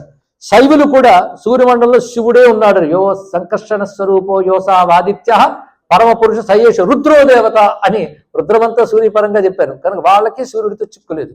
సూర్యుడు గొప్ప, విష్ణువు గొప్ప అన్నారు. విష్ణువే సూర్యుడు అంటారు, వీళ్ళు శివుడే సూర్యుడు అంటారు. ఇది అమ్మవారి భక్తుల భానమండల మధ్యస్థ అని అలాగో అంటారు. కనుక చిక్కంతా ఎక్కడొచ్చిందంటే శివకేశవులు అనే దగ్గరకు వచ్చేసింది చిక్కంతా కూడా. అందుకు వాళ్ళిద్దరి మధ్య మాత్రమే భేదం చూపించకండి అని చెప్పాల్సిన అవసరం అందుకు ఏర్పడింది. పైగా శివ విష్ణు వేరు వేరులా కనబడుతుంటాయి. ఈయనేదో సౌమ్యము, ఆయనదో తీవ్రము అని. ఏ దేవతకి వికారాలు ఉండవు. వికారాలు గుణాత్మక జీవులకు ఉంటాయి కానీ దేవతలకు ఉండవు. దేవతలు అంటేనే సత్వ సంపన్నులు, గుణాతీతులైన సత్వ సంపన్నులుగానే వస్తారు. కనుక శివుడు అంటే తామసమని, విష్ణువు అంటే సాత్వికమని, బ్రహ్మ అంటే రాజసమని ఒక భావం ఉంది. ఇవి ఆ గుణాలను వాళ్ళు నియమిస్తారని అర్థమే తప్ప వాళ్ళకి ఆ గుణాలు ఉన్నాయని అర్థం కాదు. ఇది ముందు తెలుసుకోవాలి. ఇక్కడ ఇది తెలియక రుద్రభక్తులందరూ తామసికులని ఒక వైష్ణవుడు తెగ రుద్రనింద చేస్తున్నాడు. అంత నింద చేయాలంటే వాడికి అంత తామసం ఉండాలి. ఒక నిందా భేదం తామస రాజశాల వల్ల వస్తాయి, సత్వగుణానికి ఉండనే ఉండవు. తెలుసుకోవాలి. శివోపాసన చేస్తూ పరమ సత్వ సంపన్నులు అందరూ లేరు. శివుడు అంటేనే త్రిగుణాతీతుడు అని చెప్పిన తర్వాత త్రిగుణాతీత శివ అని భేదం ఏంటండి? అందుకే కొంతమంది దబాయించి మాట్లాడుతుంటారు. మేము విష్ణు భక్తులమని ఆ వైష్ణవ గ్రంథాలు బాగా చదివి పరిశీలన చేసి చెప్తుంటారు. చాలా సంతోషం, అంతవరకు సరిపోతుంది. శివనింది చేస్తారు. వాడు శివ సంబంధమని ఏ గ్రంథం చదివారని ఆ వాంగ్మయం చదివితే అప్పుడు మాట్లాడితే ఒప్పుకుంటాం. అయితే పొగడ్డానికి ఏవి చదవకుండా పొగడొచ్చు, నిందించడానికి మాత్రం చదివితేనే మాట్లాడడానికి అర్హత ఉంటుంది. తెలుసుకోవాలి. ఇక్కడ ఇది గ్రహించాలి. అంతేగాని నిందించినప్పుడు అందరినీ కలిపి చెప్పచ్చు. అది నిందించాలన్నప్పుడు నువ్వు పాయింట్ చూపించాలిగా, అప్పుడు వాళ్ళవి చదవాలి. చదివితే నువ్వు భక్తుడు అయిపోతావు. అది వచ్చిన బాధ. అది చెయ్యడు వీడు పొరపాటును కూడా. అయితే ఈ భేదాలు ఎలా వచ్చే కాలగతిలో మనం కొంచెం అర్థం చేసుకుంటూ వెళుతూ ఉంటే క్రమక్రమంగా అవివేకం వల్ల శివకేశుల భేదాలు ఏర్పడ్డాయి. బ్రహ్మాండ పురాణంలో దత్త చరిత్రలో మాట ఉంటుంది, కలియుగాన్ని పోల్చుకోవడం ఎలాగా. ఇది కలియుగం ఎలా పోల్చుకోవాలి ఇప్పుడు తెలుసుకోవాలండి. లేకపోతే కలియుగం అంతమైపోయిందంటాడు ఒకడు. అవును కామోస్ అంటాడు ఇక్కడ. ఏం అంతం కాలేదు, హాయిగా ఉంది కలియుగం, ఇంకా ఉంటుంది చాలా కాలం. ఈ కలియుగం ఎప్పటి నుంచి అంతం కాదు. కలియుగం పోల్చుకోవడానికి కొన్ని చెప్పాడు. అందులో ఎప్పుడు కొట్టుకోవడాలు ఉంటూ ఉంటాయి. ప్రతిదానికి కలహం కలియుగంలో ఒక లక్షణం. అలాగే ఆచారాలు పోతాయి, ధర్మం దెబ్బతింటుంది, అందరం చెప్తాం. ఇంకోటి కూడా చెప్పాడు, ఏ కాలంలో శివకేశవుల మధ్య భేదం అనే వాదం ఉంటుందో అప్పుడు కలి ఉన్నట్టు లెక్క అని చెప్పాడు. కానీ కలి లక్షణం భేదం చూడడం కలి లక్షణం. వాడు ఎంత ఆచార వేషాలు వేసుకొచ్చి భేదం చూడకండి అన్నా, లేదా ఆచార వేషాలు వచ్చుకొచ్చి శివనింద చేసినా వాడు కలి పురుషుడు. వేషాలు మార్చుకున్నంత మాత్రం పోదు. కనుక నింద అనేది భేదం చూడడం అని తగని పని. అది మనం ముందు తెలుసుకుంటూ శివకేశవులు అనే విషయంలో ఎవరెవరు ఎలా చెప్పారు అనేది మనం చరిత్రలో పరిశీలిద్దాం. చరిత్రలో కూడా భేద దృష్టితో చూసిన కొన్ని యుగాలు వచ్చాయి కలిలో, వాటి ఖండించిన వాళ్ళు వచ్చారు. ఇప్పుడు ఎన్ని కలియుగాలు వచ్చాయో, కనుక ఎన్ని మార్లు అలాంటివి జరిగాయో, ఎన్ని మార్లు ఖండన చేసి మళ్ళీ బాగుపరిచారో చెప్పాక రెండు వస్తూనే ఉంటాయి. అవి గ్రంథములు మనకు ఆధారంగా దొరికే భేదం చూపించవద్దు అని చెప్పినటువంటి వాళ్ళు. భక్తి ఉండొచ్చు కానీ భేదం ఉండకూడదు. అలా చేసిన వాళ్ళలో ఒక మహానుభావుడు లీలాసుకుడు కృష్ణకర్ణామృత రచిస్తూ ఒక మాట అంటాడు, శైవావయం నఖలు తత్ర విచారణీయం పంచాక్షరీ జపపరా నితరాం తథాపి చేతో మదీయ మతసీ కుసుమావభాసం స్మేరాననం స్మరతి గోపవధూ కిశోరం అన్నాడు. ఇక్కడ మేము శైవులం చెప్తున్నాడు లీలాసుకుడు, కృష్ణకర్ణామృతంలో రాశాడు. శైవావయం నఖలు తత్ర విచారణీయం, అందులో ఆలోచించవలసింది ఏం లేదు, మేము శైవులమే. అయితే శైవులుగా పుట్టేశాం కానీ కృష్ణ భక్తులం అయిపోవని కాకుండా పంచాక్షరీ జపవరా, మేము నిరంతరం శివ పంచాక్షరి జపం చేస్తాం. అయినప్పటికీ మా మనస్సులో ఆ నల్ల అవిసె పువ్వులాగున్న కృష్ణ పరమాత్మ మనస్సులో ఉంటాడు అని చెప్పారు. అంటే ఆయన కృష్ణుడు అంటే మహాప్రీతి, అది ఆయనకున్న ఆ శైవ మతం మీద ద్వేషంగా పనిచేయలేదు. ఇది తెలుసుకోండి. ఇంకొక మహానుభావుడు అప్పయ్య దీక్షితులని, ఆయన అంటాడు, మహేశ్వరేవా జగతామధీశ్వరే జనార్దనేవా జగదంతరాత్మని నా వస్తుభేద ప్రతిపత్తిరస్తిమే తథాపి భక్తి స్తరుణేందు శేఖరే అన్నాడు. మహేశ్వరుడైనటువంటి శివుని యందు గాని జగదంతరాత్మ అయిన జనార్దన్ యందు గాని మాకు భేదము ఇసుమంత కూడా లేదు, కానీ మాకు ఆ చంద్రశేఖరుడిపై భక్తి ఎక్కువ అన్నాడు. ఆ భక్తికే ఉందండి, ఒకరికి ఒక దాని ప్రీతి కలుగుతుంది. అందుకే వివేకానంద గొప్ప మాట చెప్పాడు విదేశాల్లో, మా హిందూ మతం ఎంత గొప్పదంటే మీరు అనేక దేవుళ్ళని పూజిస్తారని మీ పొరపాటు. ఒకే ఇంట్లో తండ్రి శివభక్తుడి పూజిస్తుంటే తల్లి లక్ష్మీ భక్తిగా లక్ష్మిని పూజిస్తుంది, కొడుకు కుమారస్వామిని ఆరాధిస్తాడు, ఇంకో కొడుకు హనుమంతుని పూజిస్తాడు. ఇందులో ఒకే రూఫ్లో ఉంటారు. అది హిందూ మతం అంటే అని చెప్పాడు. భేదం ఎక్కడుందండి? ఎంత ఐక్యంగా ఉంది, ఎంత బాగుంది. కనుకనే అనేకత్వం ఏకత్వం కలయిక వల్లే హిందూ ధర్మం ఇలా బ్రతికింది. ఎవరైనా కొంచెం భేదాలు చూపిస్తే అప్పటికప్పుడు మహానుభావులు వచ్చి ఖండన చేస్తూ వచ్చారు. అందుకే చరిత్రలో ఒక శివభక్తుడి మాట కృష్ణ భక్తుడి మాట మనం చెప్పుకున్నాం. భేదాలు అనేక రకాలుగా ఉంటూ ఉంటాయి. ఒక ఆయన 12వ శతాబ్దానికి చెందిన ఒక తెలుగువాడు, ఆయన పేరు చక్రపాణి రంగనాథుడు, గొప్ప వైష్ణవ మతావలంబి. అంతేకాదు వాదనలో ఇతర మతాన్ని జయించి వైష్ణవమే గొప్పదని రుజువు చేస్తూ తిరుగుతున్నాడు ఆయన. ఈ వాదనలు చాలా చిత్రంగా ఉంటూ ఉంటాయి. మనం అప్పుడప్పుడు డిబేట్లు చూసి ఆశ్చర్యపోయి చూస్తుంటాం కదా, అలాగే ఉంటాయి వాదనలు. ఆ సమయంలో ఎవడు గట్టిగా వాదిస్తాడో, అవతల వాడు సరిగ్గా వాదించలేకపోతే వాడిది సిద్ధాంతం అయిపోతుంది, అంతే కదా. మరి కొంతకాలం ఇంకెవడు వస్తాడు, వాడు 4 వాదించితే వీడు పోతుంటాడు. కనుక శైవ మతం విజయం సాధించడం, వైష్ణవ మతం విజయం సాధించడం కూడా గ్రంథాలకు వచ్చేసాయి. అయితే ఇంతకీ శైవం గొప్పదా వైష్ణవం గొప్పదా? అది గెలిచినప్పుడు అది గొప్పది, ఇది గెలిచినప్పుడు ఇది గొప్పది. రెండూ కాదు, రెండూ గొప్పదని అర్థం చేసుకోవాలి. ఇది మనకు వివేకం ఏర్పడాలి. కానీ జరుగుతుంటే వాదనలు, దానికి ఏముంది. అప్పట్లో ఇది చరిత్రకు సంబంధించిన అంశం. పాల్కురికి సోమనాథుడు అని తెలుగులో గొప్ప కవి ఉన్నాడు, గొప్ప శైవ మతావలంబి. కవి మాత్రమే కాకుండా ఆ శివ సిద్ధాంతంలో ఉద్దండ పండితుడు ఆయన. ఆయనతో వాదిస్తాను బయలుదేరాడు చక్రపాణి రంగనాథుడు. వాదన చేశాడు కానీ ఓడిపోయాడు. ఆ సమయంలో ఆ కాలం అతనికి అనుకూలంగా ఉంది, ఇది తెలుసుకోవాలి. ఇతడు ఓడిపోయాడు. ఓడిపోయిన వాడు ఏం చేశాడంటే, మళ్ళీ వీడిని జయించాలంటే శాస్త్రంతో లాభం లేదు, ఉపాసన చేసి ఏదో మంత్రం తంత్రం ఉపాసన చేసి బలం సంపాదిస్తే అవతల వాడిని ఓడించవచ్చు అని దానికి సాధన చేయాలి, అహోబిలం వెళ్ళాలని నిర్ణయించుకున్నాడు. అయితే ఆయన అప్పటికే ఆయన వైష్ణవ గురువుగా ఉన్నాడు. ఆయన కొందరు శిష్యులు ఉన్నారు, వాళ్ళు పల్లకీలో తీసుకెళ్తున్నారు ఆయన్ని. ఆయన అహోబిలం వెళ్ళాలని వెళ్తున్నాడు. పల్లకీలో వెళుతూ ఉండగా తోవలో గంటలు వినబడ్డాయి. ఆ పల్లకి తెర తీసి ఏమిటా గంటలు అని చూశాడు. ఏదో ప్రాకారం కనబడుతుందంటే ఇది శ్రీశైలం మల్లికార్జునుడి ఆలయం అండి అన్నారు. చిచి అన్నట్టు తెరవేసి. సరే అహోబిలం చేరుకోగానే దిగేటప్పుడు కళ్ళులు, తిట్టిన వాళ్ళందరూ కళ్ళు పోతాయంటే పోవట్లు ఏం చేస్తాం, బాగు చేయదలుచుకుంటే తొందరగా శిక్షిస్తాడు భగవంతుడు, అది తెలుసుకోండి. ఇక్కడ మొత్తానికి చిచి అన్నాడు ఆయన. కింద దిగే కళ్ళు కనబడలే. అహోబిలం ఎందుకు వచ్చాడు? క్షేత్రంలో ఉపాసన చేస్తే బలం బాగా ఉంటుంది కనుక అక్కడ చేసి నరసింహస్వామి అనుగ్రహం పొంది వాదనలో జయిద్దాం అనుకున్నాడు ఆయన.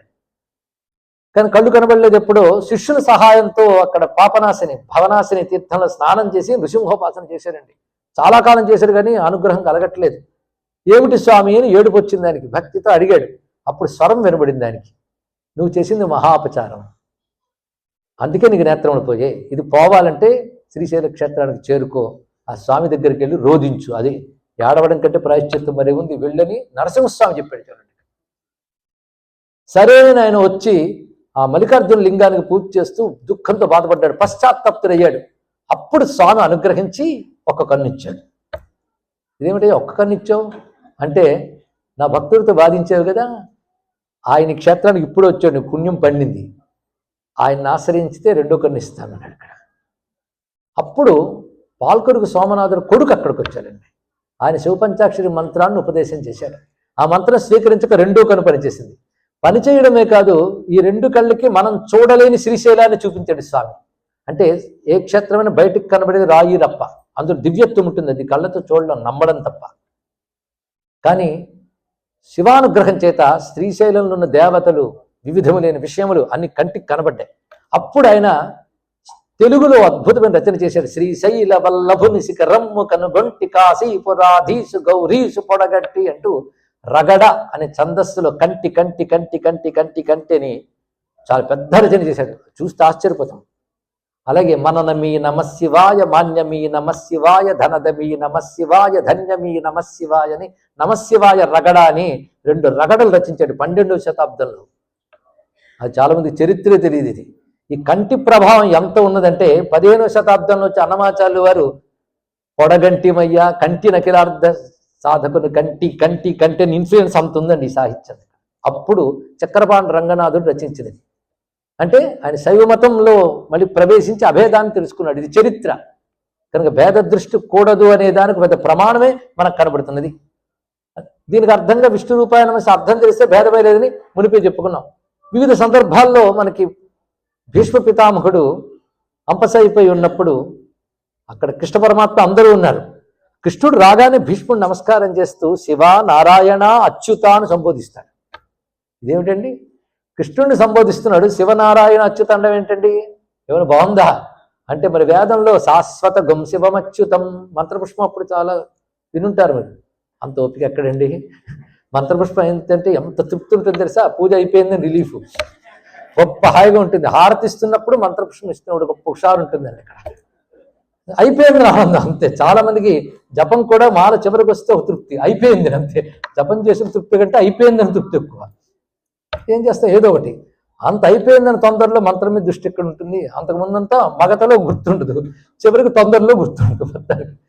సరే, మొత్తానికి అక్కడ మాట అంటున్నా, శాశ్వతగం శివం అచ్యుతం. విన్నారు ఎప్పుడైనా? శాశ్వతం శివం అచ్యుతం. ఇందాకన్నప్పుడు స్పేస్ లేదు అక్కడ. శివ అచ్యుతం పక్క పక్కన పెట్టాడు. పోనీ శివుడు అచ్యుతుడు. అచ్యుతుడు అంటే జారనివాడు. శివుడు అచ్యుతుడే. ఎంత చక్కగా సరిపోయించండి. అచ్యుతుడు శివుడే. అక్కడే చెప్తున్నారు ఎన్ని చోట్ల, వేదంలో అన్ని చోట్ల మీకు అర్థమే కనబడుతూ ఉంటుంది. ఇక్కడ శివమచ్యుతం అనే మాట అక్కడ ఉన్నది. ఆ మాటే భీష్ముడు అన్నాడు, శివనారాయణ అచ్యుత. ఎంత చక్కగా చెప్పాడు. అంతేకాదు, అదే మంత్రపుష్పంలో పెద్దలు ఉన్నారు ఇక్కడ. సబ్రహ్మ చెప్పండి, అందరూ చెప్పాల్సి వేద మంత్రమే. వేదానికి కాదని వైష్ణవం ఉండదు, శైవం ఉండదు, అన్నిటికీ మూలం అదేగా. సబ్రహ్మ సశివ సహరి సేంద్ర స్వక్షర పరమ స్వరాట్ అంటున్నప్పుడు సబ్రహ్మ సశివ సహరిహి అని పక్క పక్కనే అంటూ ఉంటే, సహా అంటే ఒకడున్నాడు, వాడు ఎక్కడున్నాడు? ఇప్పటిది పెద్ద ప్రశ్న. కేర్ ఆఫ్ అడ్రస్ చెప్పిందని మంత్రపుష్పం. భగవంతుడు కేర్ ఆఫ్ అడ్రస్ పద్మకోశ ప్రతీకాశఘం హృదయం చాప్యధోముఖం స్పష్టంగా చెప్పింది కదా. అక్కడ ఆ శరీరంలో ఎక్కడున్నాడు? మొత్తం తిరియగుర్ధం అధశాయి రశ్మయస్తస్య సంతత, పైన కిందన అడ్డగా తన శక్తిని ప్రసరింపజేస్తున్నాడు. అంతటా ఉన్నవాడు హృదయంలో ఉన్నట్టు. మరి అంతటా ఉన్నాడు ఇందాక చెప్పి, ఇప్పుడు ఎలా చెప్పారు ఏంటంటే, నది అంతా ప్రవహిస్తున్నా స్నానం చేయాలంటే స్నానఘట్టం దగ్గర దిగ్గలం, అన్ని చోట్ల దిగుతామా? అలాగే సర్వ చైతన్యం వ్యాపించి ఉన్న ఆ కేంద్రం అంది ధ్యానించాలి. హృదయంలో ధ్యానించు. అక్కడున్నాడు. నీవార సూకవత్తన్వి పీతాభాస్వత్యనూపమ తస్యా శిఖాయా మధ్యే పరమాత్మ వ్యవస్థిత. అక్కడున్నాడు ఆ పరమాత్మ, అత్యంత సూక్ష్మమైన వాడు.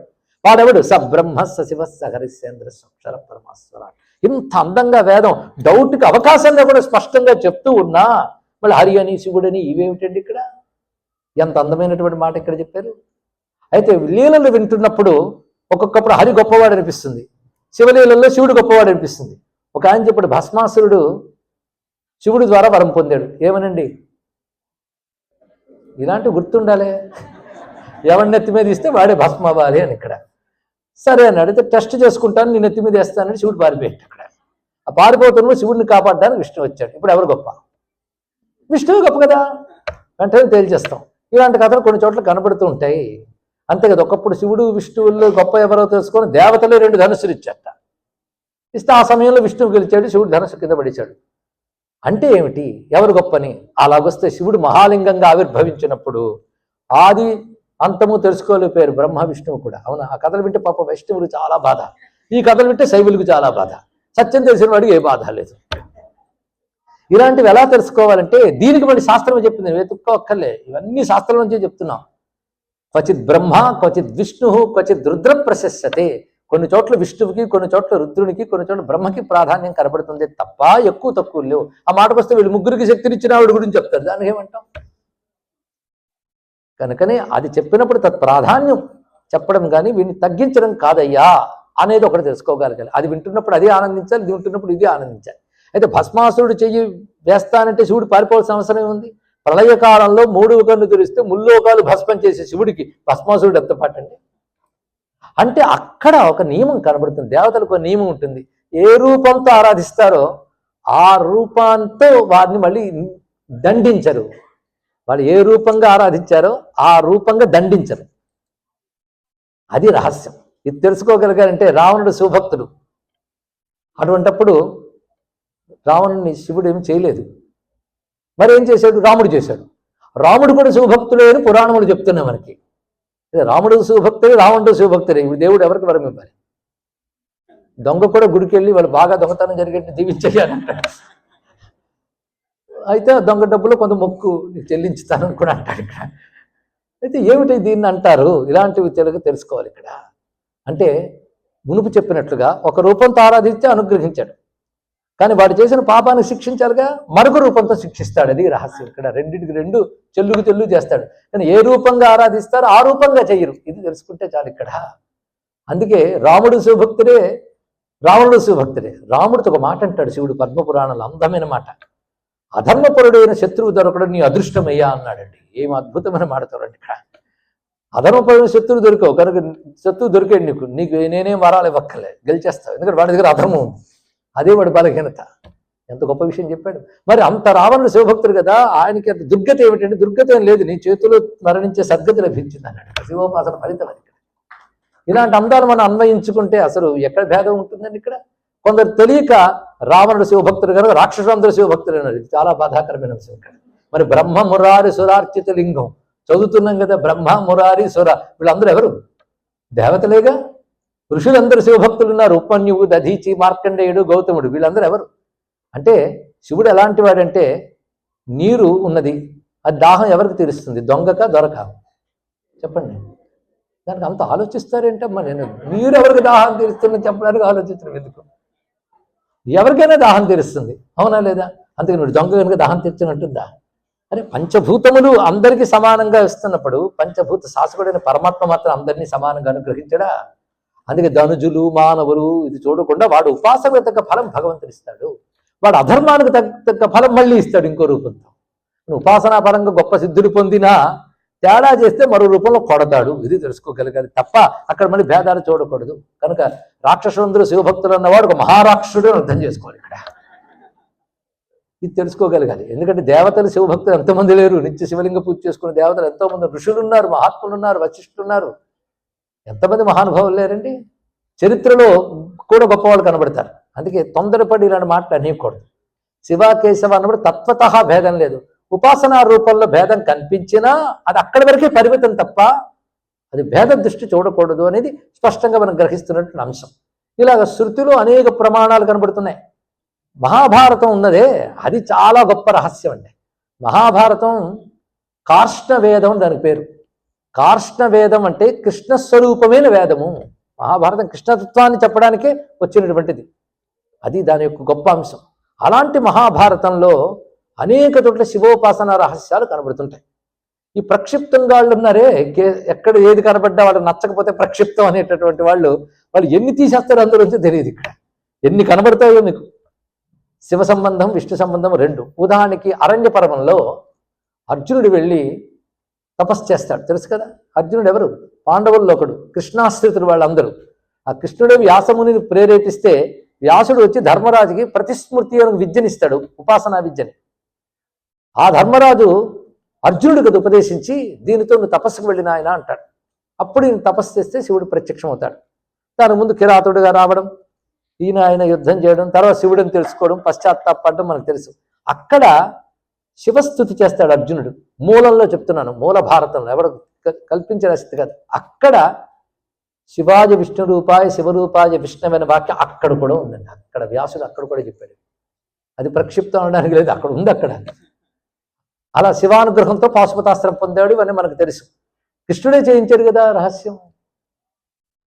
అంతేకాదు, ద్రోణ పర్వం ఉంది భారతంలో. ద్రోణ పర్వంలో ద్రోణవధ అయిపోయిన తర్వాత మహా కోపంతో అశ్వత్థామ మా తండ్రిని చెప్పాడు కదా అని కోపంతో పాండవులందరినీ నాశనం చేయిస్తానని మా భయంకరమైన నారాయణాస్త్రం వేస్తాడు.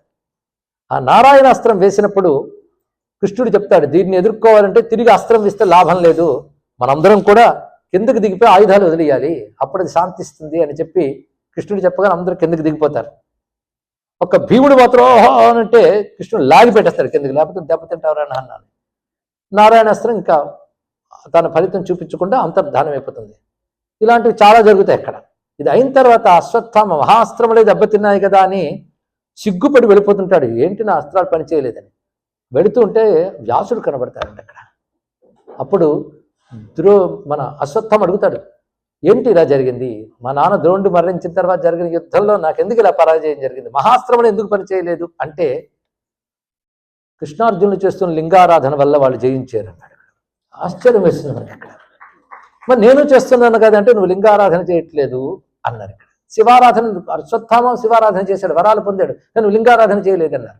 దీన్ని మన వాళ్ళు అర్థం చెప్పారంటే, విగ్రహంగా శివుణ్ణి పూజిస్తున్నారు వీళ్ళు, లింగముగా శివుణ్ణి పూజిస్తున్నారు వాళ్ళు అని వ్యాఖ్యాతలు చాలా మంది రాసేశారు. కానీ అది అర్థం అది కాదు.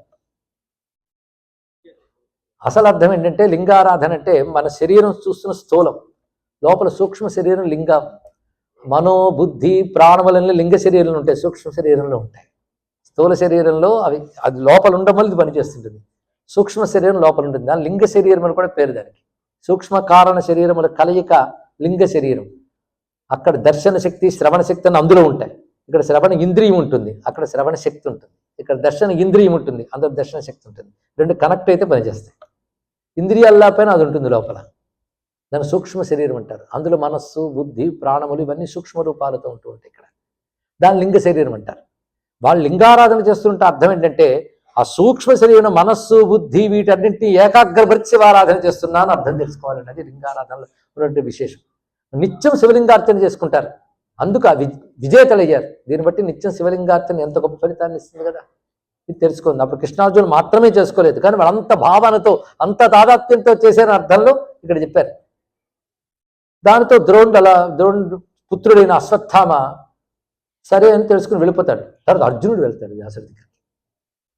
వెళ్ళి వ్యాసుడికి నమస్కారం చేసి, నాకు చాలా ఆశ్చర్యంగా ఉన్నదయ్యా, ఈ విజయం సాధించినప్పుడు నాకు ఒక దృశ్యం కనబడింది.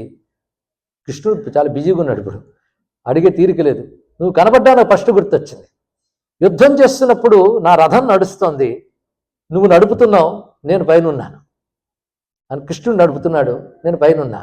అలా వెళుతూ ఉంటే మాకు ఎదురుగా ఒక ఆయన ఉన్నాడు. ఎదురుగంటే వీళ్ళని ఫేస్ చేస్తూ కాదు, వీళ్ళు ఎలాగ ఎవరిని ఫేస్ చేస్తున్నారో అతను కూడా వాళ్ళనే ఫేస్ చేస్తున్నాడు. అంటే ఇప్పుడు అర్జునుడు కృష్ణుడు ఒక ఆయన, ముగ్గురు శత్రువులకు ఎదురుగా ఉన్నారు.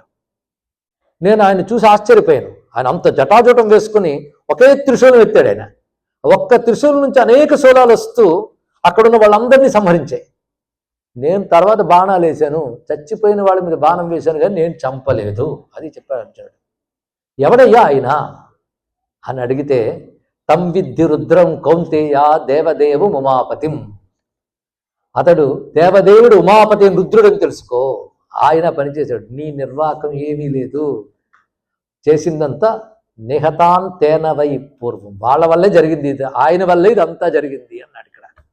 అవునా, నమస్కారం చేశాడు. అందుకు ఒక పని చేయను, ఆయన నిరంతరం శివారాధన మానకుండా చేసుకో అని చెప్తాడు వ్యాస భగవానుడు అశ్వత్థామ. ఇది ద్రోణ పర్వంలో వస్తుంది అని చెప్పి, ఆ రుద్రుడి మహిమ ఇది అంటే ఒక అధ్యాయం ఉంది, దాని పేరు శతరుద్రీయం. వేదంలో ఉన్న 11 అనువాకాల రుద్రం యొక్క స్వరూపం అక్కడ శతరుద్రీయం అని పేరుతుంది.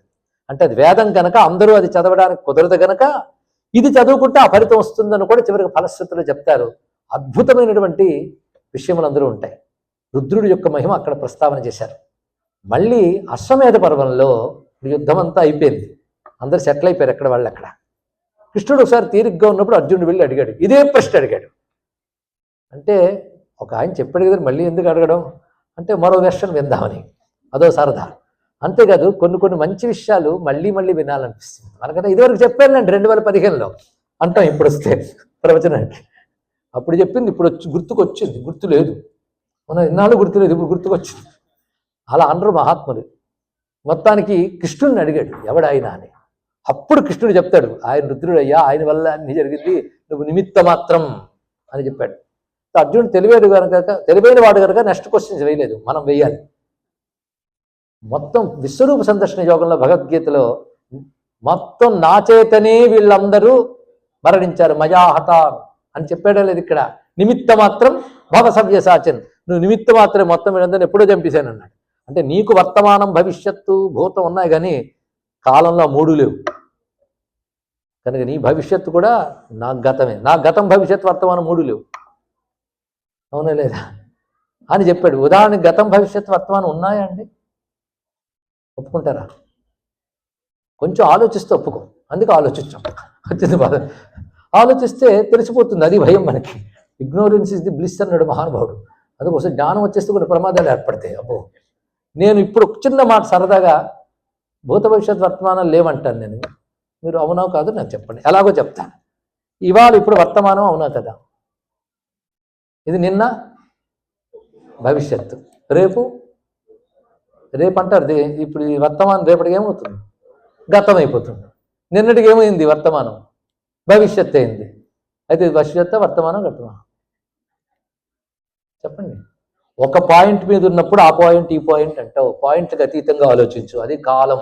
అది అర్థమైతే కాలాతీత విఖ్యాత అన్నమాట అర్థమవుతుంది. కాలాతీతం అంటే అర్థం.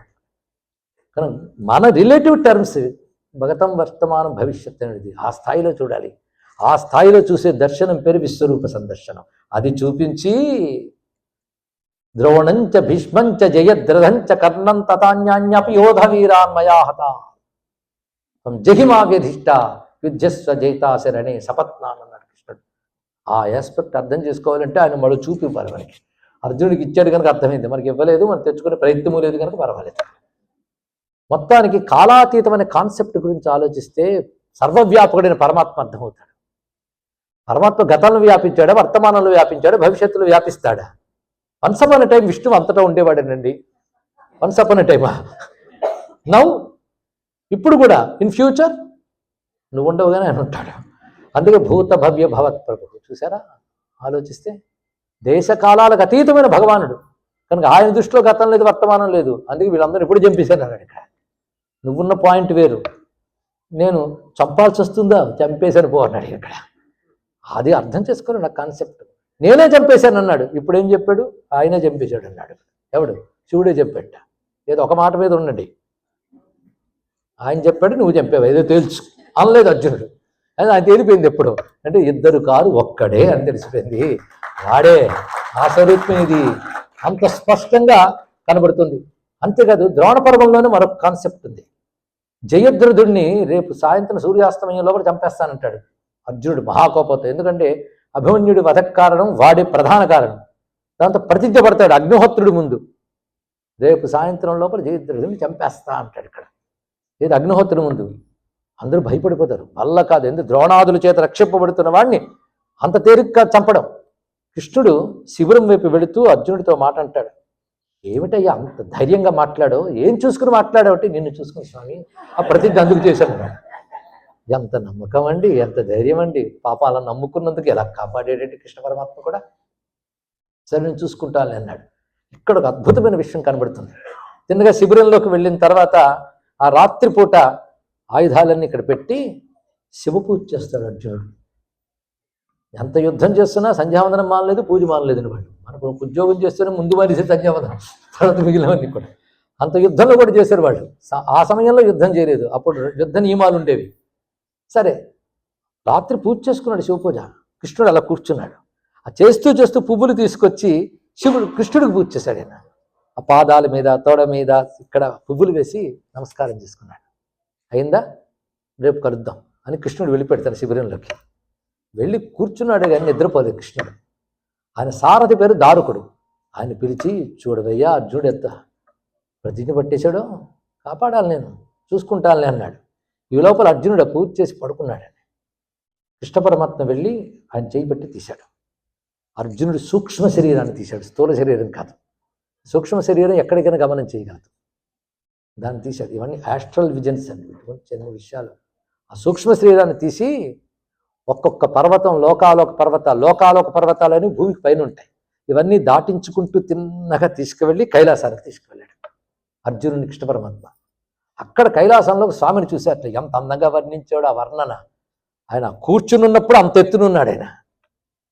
దానితో జటాజూటం, సర్పము, చంద్రలేఖ, నీలకంఠము, ధ్యానముద్రలో ఉన్నవాడు కృష్ణార్జునుడు రాగానే కళ్ళు తెరిచేశాడు. వెంటనే వాళ్ళు ఉభయులు మోకాళ్ళ మీద కూర్చుని శతరుద్రియం జపించారు. ఆ జపించిన తర్వాత శివుడు సంతోషించి, ఇలా వచ్చారేమిటిని అడిగాడు. నీకు తెలియదా స్వామి, అప్పుడు నువ్వు పాశుపతాస్త్రం ఇచ్చావు, ఇప్పుడు నీ అనుగ్రహం ఇవ్వాలి. అస్త్రం ఇచ్చినంత వల్ల సరిపోతుందా? నేను అనుగ్రహం కోసం ఇతన్ని తీసుకొచ్చానంటే ఆ సరస్సు దగ్గర ఉన్నాయి పాశుపతాస్త్రం, వెళ్ళి చూడండి అన్నారు. అక్కడికి వెళితే అనేక పడగలు విప్పిన సర్పాలు బుసలు కొడుతూ కనబడుతున్నాయి, అగ్నిశిఖలు లాంటి బుసలు కొడుతూ కనబడుతూ ఉంటే కృష్ణార్జునులు మళ్ళీ నమస్తే అస్తు ధన్వనే బాహుభ్యాముతే నమః రుద్రం చేశారండి. చేస్తే ప్రసన్న రూపములయ్యాక అప్పుడు రుద్రుడు వచ్చి ధనుర్బాణాలు పట్టుకుని అర్జునుడు చెయ్యలేపట్టి ఇలా వెయ్యాలి చూడు అని చెప్తూ ఉంటే శిబిరంలో అర్జునుడికి మెలకు వచ్చింది. ఆ సూక్ష్మ శరీరంలో శివానుగ్రహం పొందేటట్టు చేయించాడు. ఆ శివానుగ్రహం కలిగితే రేపు నువ్వు కొట్టకలు జయద్రుడిని. అనుగ్రహమే, ఇదే పాశుపతాస్త్రం ప్రయోగమే చేయలేదు. అనుగ్రహం, అస్త్రం ఉంటే చాలు, ప్రయోగించనక్కర్లేదు. అదొక రహస్యం అండి. ఇప్పుడు చెప్తే ఎలా అవుతుంది? ఇక్కడ ఒక రహస్యం. అర్జునుడు పడతాడు. నేను ఆ శివుడికి దండం పెడుతున్నప్పుడు చూశాను, కృష్ణ నిన్న రాత్రి నీకు పువ్వులు వేసానే, నీకు ఎక్కడెక్కడ పువ్వులు వేశానో ఆ పువ్వుల శివుడికి అక్కడెక్కడ కనబడ్డాయి, ఆ చోట్లలోనే కనబడ్డాయి. ఇది రహస్యం అండి. అంటే శివ పూజ ఏదో విష్ణు పూజ అదే, విష్ణు పూజ ఏదో శివ పూజ అదే. ఎంత స్పష్టంగా కనబడుతుంది ఈ మాట. సరే, మహాభారతంలోని హరివంశంలో మరొక అంశం ఉంది ఇక్కడ. అక్కడ కృష్ణ పరమాత్మ ఒకసారి కైలాసానికి వెళ్తాడు, వెళ్ళి తపస్సును ఆచరిస్తాడు. తపస్సు చేస్తే శివుడు ప్రత్యక్షం అవుతాడు. అంతకుముందే శివుడు ఒక మాట చెప్పాడు అశ్వత్థామతో కూడా, ఈ సమస్త భువనాల్లో నా కృష్ణుడి కంటే ఇష్టమైన వాళ్ళు లేడని చెప్పాడు. అంత ఇష్టం ఆయనకి, అంత ఇష్టం. ఇప్పుడు కృష్ణుడు వచ్చి తపస్సు చేస్తూ ఉంటే, కృష్ణ ఇవన్నీ నీ లీల నా లీల అంతే తప్ప నువ్వు నా కోసం తపస్సు చేయడం ఏంటి, ఈ ఆరాధన ఏమిటి అని చెప్పి, అప్పుడు నీ నామాలన్నీ నావి, నా నామాలన్నీ నీవి అంటాడు. హరివంశంలో వచ్చినటువంటి మాట. అందుకే మీరు శివశాస్త్రనామాలు చదివితే విష్ణునామాలు కనబడతాయి, విష్ణు సహస్రనామాలు చదివితే శివనామాలు కనబడతాయి. ఇది మీరు పరిశీలించాలని అవసరం. విష్ణు సహస్రం ఇంటికి వెళ్ళి చదవండి. ఇది విన్నాక ఎన్ని శివనామాలు ఉంటాయి, ఎన్ని ఇంద్రనామాలు ఉంటాయి, ఎన్ని వరుణనామాలు ఉంటాయి, వాయునామాలు ఉంటాయి, అన్నీ కలిపి ఒక విష్ణువుగా చూడటం నేర్పుతోంది అది. అందుకే ఒకే దేవత ఉపాసన అంటే ఏదో ఒకటి కాదు, అన్నీ ఒకటి అని తెలిసి చేసుకు ఉపాసన. ఈ సూత్రం గ్రహించగలిగితే బాధ లేదు. ఎన్ని అభేద విషయాలు కనబడతాయో. అంతేకాదు, కృష్ణ పరమాత్మ శివోపాసన స్వీకరించడానికి హిమాలయాలకు వెళ్ళి ఉపమన్యు మహర్షి దగ్గర శివమంత్ర దీక్ష తీసుకుంటాడు. తీసుకుని ఆరాధన చేస్తాడు. అప్పుడు ఉపమన్యు వారికి మంత్రదీక్ష ఇచ్చి విశేషించి శివ సహస్రనామమును ఉపదేశం ఇస్తాడు. ఎవరు? ఉపమన్యువు. దాన్ని కృష్ణుడు పొంది తపస్సు చేస్తాడు శివుని కోసం. అప్పుడు శివుడు ప్రత్యక్షం అనుగ్రహిస్తే ఆ తర్వాత జాంబవతికి కృష్ణుడి ద్వారా సంతానం కలుగుతుంది. ఆయన శివుడి పేరు పెట్టుకున్నాడు సాంబుడు అని. ఇక్కడ ఇది స్పష్టంగా భారతంలోనే కనబడుతుందండి. అనుశాసన పర్వంలో గోచరిస్తున్నటువంటి అంశమే అంత స్పష్టంగా. అయితే ఇదే అంశం మళ్ళీ కూర్మ పురాణంలో ప్రస్తావన వస్తుంది. అక్కడ కృష్ణుడిని అర్జునుడు అడుగుతాడు, నువ్వు శివుణ్ణి పూజించడం ఏంటి, నువ్వే పరమేశ్వరుడు కదా అంటే అర్జునుడికి ఆ సందేహం రాదు, కానీ పుట్టించాడు కృష్ణుడు మనకు సమాధానం కోసం. అడిగాడు, నువ్వు ఈశ్వరుడివి, నువ్వు పరమేశ్వరుడివి, నువ్వు ఆయన పూజించడం ఏంటి అంటే, నాయన నేను అవతారం ధరించినప్పుడు జగత్తుకు ఆదర్శం చూపిస్తాను. ఆ మాటకు వస్తే అమ్మా నాన్న నాకు అవసరమా, గురువు నాకు అవసరమా? కానీ నేను ఒక తల్లిదండ్రులకు పుత్రుడిగా వచ్చిన తర్వాత తల్లిదండ్రుల పట్ల భక్తి చూపించాను. సర్వ విద్యలకి గురువు నేను సాందీపుని గురువుగా స్వీకరించాను. అలాగే రాముడిగా ఉన్నప్పుడు వశిష్ఠాదుని గురువులుగా స్వీకరించి వాడికి నమస్కారం చేశాను. అంటే నేను భగవంతుడిని మీకు దండం పెట్టడం ఏంటి అన్నాడా? లేదు. ఎందుకంటే ఉపాధి మర్యాద అని ఒకటి ఉంటుంది. ఏ అవతారం ధరించాడో దానికి తగ్గ మర్యాదతో ప్రవర్తిస్తాడు. ఇది తెలుసుకుంటే రామచంద్రమూర్తి శివారాధన చేసిన విషయం మనకు అన్ని పురాణాల్లోనూ గోచరిస్తుంది. రామాయణంలో కనబడదా అంటే పూజించలేదు అన్న మాట కనబడదు. అనేక యజ్ఞములు చేసినప్పుడు యజ్ఞం దేవతలను ఆరాధిస్తాడు. ఉత్తర రామాయణంలో అశ్వమేధయాగం చేసినప్పుడు వృషధ్వజం ఆరాధయామాస అన్నాడు. ఇక్కడ వృషధ్వజుడిని ఆరాధించాడు అని చెప్పారు. అలాగే ఆయన పుష్పక విమానం మీద వస్తూ సీతమ్మతో చెప్తాడు, ఇక్కడ మహాదేవుని ఆరాధించాను స్పష్టంగా చెప్పాడు. పైగా ఆయన మహాదేవుడు అన్నప్పుడు శివుని ఆరాధించాను పురాణములు ప్రమాణములు కనబడుతున్నాయి. అనుక్తం అన్యతోగ్రాహ్యం అని చెప్పినట్లుగా ఆ పురాణాలు స్పష్టంగా కనబడుతుంది. అందుకే తిలక వ్యాఖ్య మొదలైన రామాయణ పూర్వ వ్యాఖ్యలు రచించిన వాళ్ళు అక్కడ శంభుని పూజించారని స్పష్టంగా రచించారు. మరి శివద్వేషం గుండె నిండా పెట్టుకున్న వాళ్ళు మాత్రం తన దూరాన్వయాలు చేసే ప్రయత్నం చేశారు, కానీ స్పష్టంగా గోచరిస్తుంది. అంతేకాదు ఇలాంటి రహస్యములు తెలుసుకుంటే ఆ విధంగా ఆయన ఆరాధన చేశాడు. ఎందుకు ఆరాధన చేశావంటే కృష్ణుడు చెప్తున్నాడు, నాయన ప్రతి వాడికి ఆదర్శం చూపిస్తాను నా అవతారంలో, అక్కడ నాకు అవసరమని కాదు ఆదర్శం. ఇక్కడ ఆ మాటకు గురువు నాకు అవసరమా? 64 రోజుల్లో 64 విద్యల్ని సాందీపుని వద్ద నేర్చుకున్నట్ట. 64 రోజులు నేర్చుకున్నారండి అంటే వాళ్ళకి 64 రోజులు మాత్రం కావాలా? విద్యలే తానైన వాడు. కానీ గురువు మర్యాద అనే దాన్ని అవతారాన్ని చూపిస్తాడు. అలాగే మానవులందరూ ఈశ్వర ఆరాధన చెయ్యాలి అని ఒక ఆదర్శం చూపించడం కోసం తాను చేశాడు. నువ్వే పరమేశ్వరుడు కదా అంటే నన్ను నేను పూజించుకోవడం ఆదర్శంగా చూపించకూడదు కదా అన్నాడు. అవును కదా, నేనే బ్రహ్మని ఫోటో పెట్టుకుని దండ వేసుకుంటామండి. ఒక ఆదర్శం చూపించాలి. అందుకు నన్ను నేనే ఆరాధించుకోవాలి శాస్త్రరీత్యా. ఎందుకంటే నేనే ఈశ్వరుని కనుక నన్ను నేను ఆరాధించుకోవడం బాగుండదు. కానీ ఏం చేయాలి? అప్పుడు ఇంకొన్ని ఎలా ఆరాధిస్తాను? అందుకు నాకు విరుద్ధము కానీ నా హృదయమే అని శివుని నేను ఆరాధించానని చెప్పాడు. ఇది అద్భుతమైన విషయం. అంత చక్కగా కూర్మ పురాణం సమన్వయించింది. ఏ పురాణం? కూర్మావతారం ఎవరిది? అమ్మా, మరి విష్ణు అంటే ఎవరు? ఆయనేగా. ఆయన పేరునున్న పురాణంలోనే ఇది కనబడుతుంది మనకు స్పష్టంగా. మాకు ప్రమాణం కాదండి, వీడికి ఏది నచ్చకపోతే అది ప్రమాణం కాదు, అది ప్రక్షిప్తం. ఇంకా స్కాంద పురాణంలో ఉందంటే స్కాందం మాకు ప్రమాణం కాదు, కూర్మం మాకు ప్రమాణం కాదు. అరే కూర్మం ప్రమాణం కదా, కూర్మం ప్రమాణం కాకపోతే ఇంకేమో ఇష్టం అంటే అది స్కాందం ప్రమాణం కాదు అంటే మరి అదే స్కాందంలో వెంకటాచల మహత్యం ఉంది, అదే స్కాందంలో పురుషోత్తమ క్షేత్ర మహత్యం ఉంది. మరి అది ప్రమాణం కాకపోతే ఎలాగా? అంటే నాకు నచ్చనివి ప్రమాణములు, నచ్చనివి కావు అన్నవాడు మనకు ప్రమాణము కాదు. స్పష్టంగా కనబడుతుంది. కనుక ఎందుకు అలా ఆరాధించాడు అనే దానికి స్పష్టంగా గోచరిస్తుంది కదా శివుడు విష్ణువుని ఏ యుగంలోనైనా. అందుకే భారతంలో యుద్ధమంతా అయిన తర్వాత కూడా ఒక అద్భుతమైన విషయం ఏంటంటే భీష్ముడు అంపశయ్య మీద ఉన్నప్పుడు అనేక ధర్మములు బోధించాడు. శాంతి అనుశాసన పర్వాలని చాలా అద్భుతమైన విషయములు, చాలా రహస్యాలన్నీ అందులో ఉన్నాయి. అది హిందూ ధర్మ సర్వస్వం అని చెప్పవచ్చు. అన్ని విషయాలు ఉంటాయి అందులోని. విష్ణు సహస్రనామం ఒకటి. అనుశాసనిక పర్వంలో విష్ణు సహస్రనామ స్తోత్రం అని ఒకటి ఉంటుంది. కానీ ఆయన మాటలు 2 శాంతి పర్వం, అనుశాసన పర్వం, 2 భీష్ముడు చెప్పినవే. కానీ భీష్ముడు తనంత తను సొంతంగా ఏం చెప్పలేదు. వేదము చెప్పిన నేను చెప్పి తిన్నన్నారు తిక్కన గారు అనువాదంలో. శాస్త్రంలో ఉన్నవే చెప్పాడు ఆయన. శాంతి పర్వంలో మొదట శివసహస్రం వస్తుంది. శాంతి పర్వంలో దక్ష ప్రజాపతి కృత స్థుతి, అది నమస్కారాలతో స్తోత్రంలో ఉంటుంది. హై పవర్ అది. అది చేస్తే అద్భుతాలు సాధించవచ్చు. దాన్ని చెప్పాడు. అక్కడ 1000 నామాలు వస్తాయి, దాని మహిమ. అదైపోయి మళ్ళీ అనుశాసనిక పర్వంలో 1000 నామాలు వస్తాయి శివుడికి. ఆశ్చర్యం. విష్ణు సహస్రనామాలు భీష్ముడు చెప్పాడు. శివసహస్రనామ ప్రస్తావన ధర్మరాజు అడుగుతాడు, శివుడి గురించి తెలుసుకోవాలనుంది. మేము విష్ణువు తప్ప ఇంకోటి వినమండి అనలేదు ధర్మరాజు. ఎందుకంటే అప్పుడు ఇంకా కలికాలం రాలేదు.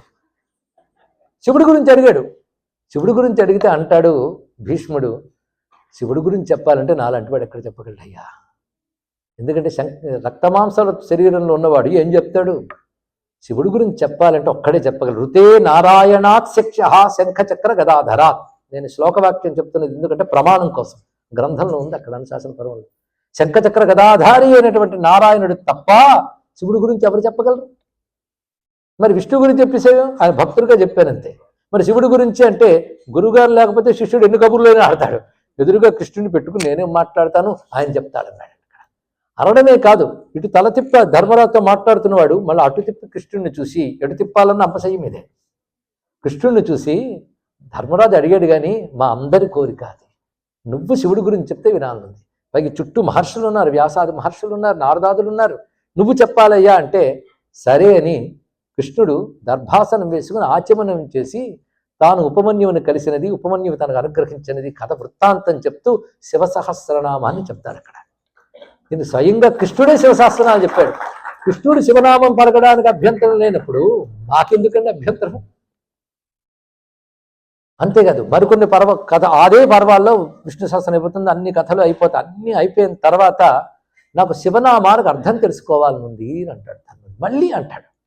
శివనామ నిరుక్తం అని ఒక అధ్యాయం ఉంది. నిరుక్తం అంటే వేద శబ్దాలకు అర్థం చెప్తే నిరుక్తం అంటారు, మామూలు సాహిత్య శబ్దాలు చెప్తే నిఘంటం అంటారు. అది తేడా ఇక్కడ. వైదిక శబ్దాలకు అర్థం చెప్తున్నాడు ఇక్కడ. అప్పుడు శివనామాలకు ఒక్కొక్కటి అర్థం చెప్తాడు ఎవరు? కృష్ణుడు. అప్పుడు ఒక మాట అంటాడు, నువ్వు అడిగేవని చెప్తున్నాం కానీ నేను గాని బ్రహ్మ గాని ఆ శివుడి గురించి పూర్ణంగా చెప్పలేములే అన్నాడు. దీన్ని బట్టి కృష్ణుడు తగ్గిపోయారు అనకూడదు. అంటే ఆయన గురించి తలంచుకుంటే చెప్పడానికి మాటలు రావు మాకు పో అని చెప్పచ్చు ఇక్కడ. అది భావం. అయితే ఇదంతా భారతంలో కనబడుతుంది. కానీ భారతం అంతా చూస్తూ ఉంటే కృష్ణుడు శివుడు కలిపి చేసిన నాటకం అనిపిస్తుంది ఇక్కడ. ఇది రహస్యం అండి భారతంలో. ఈ రహస్యం పట్టుకున్న ఒక్క మహానుభావుడు ఉన్నాడు.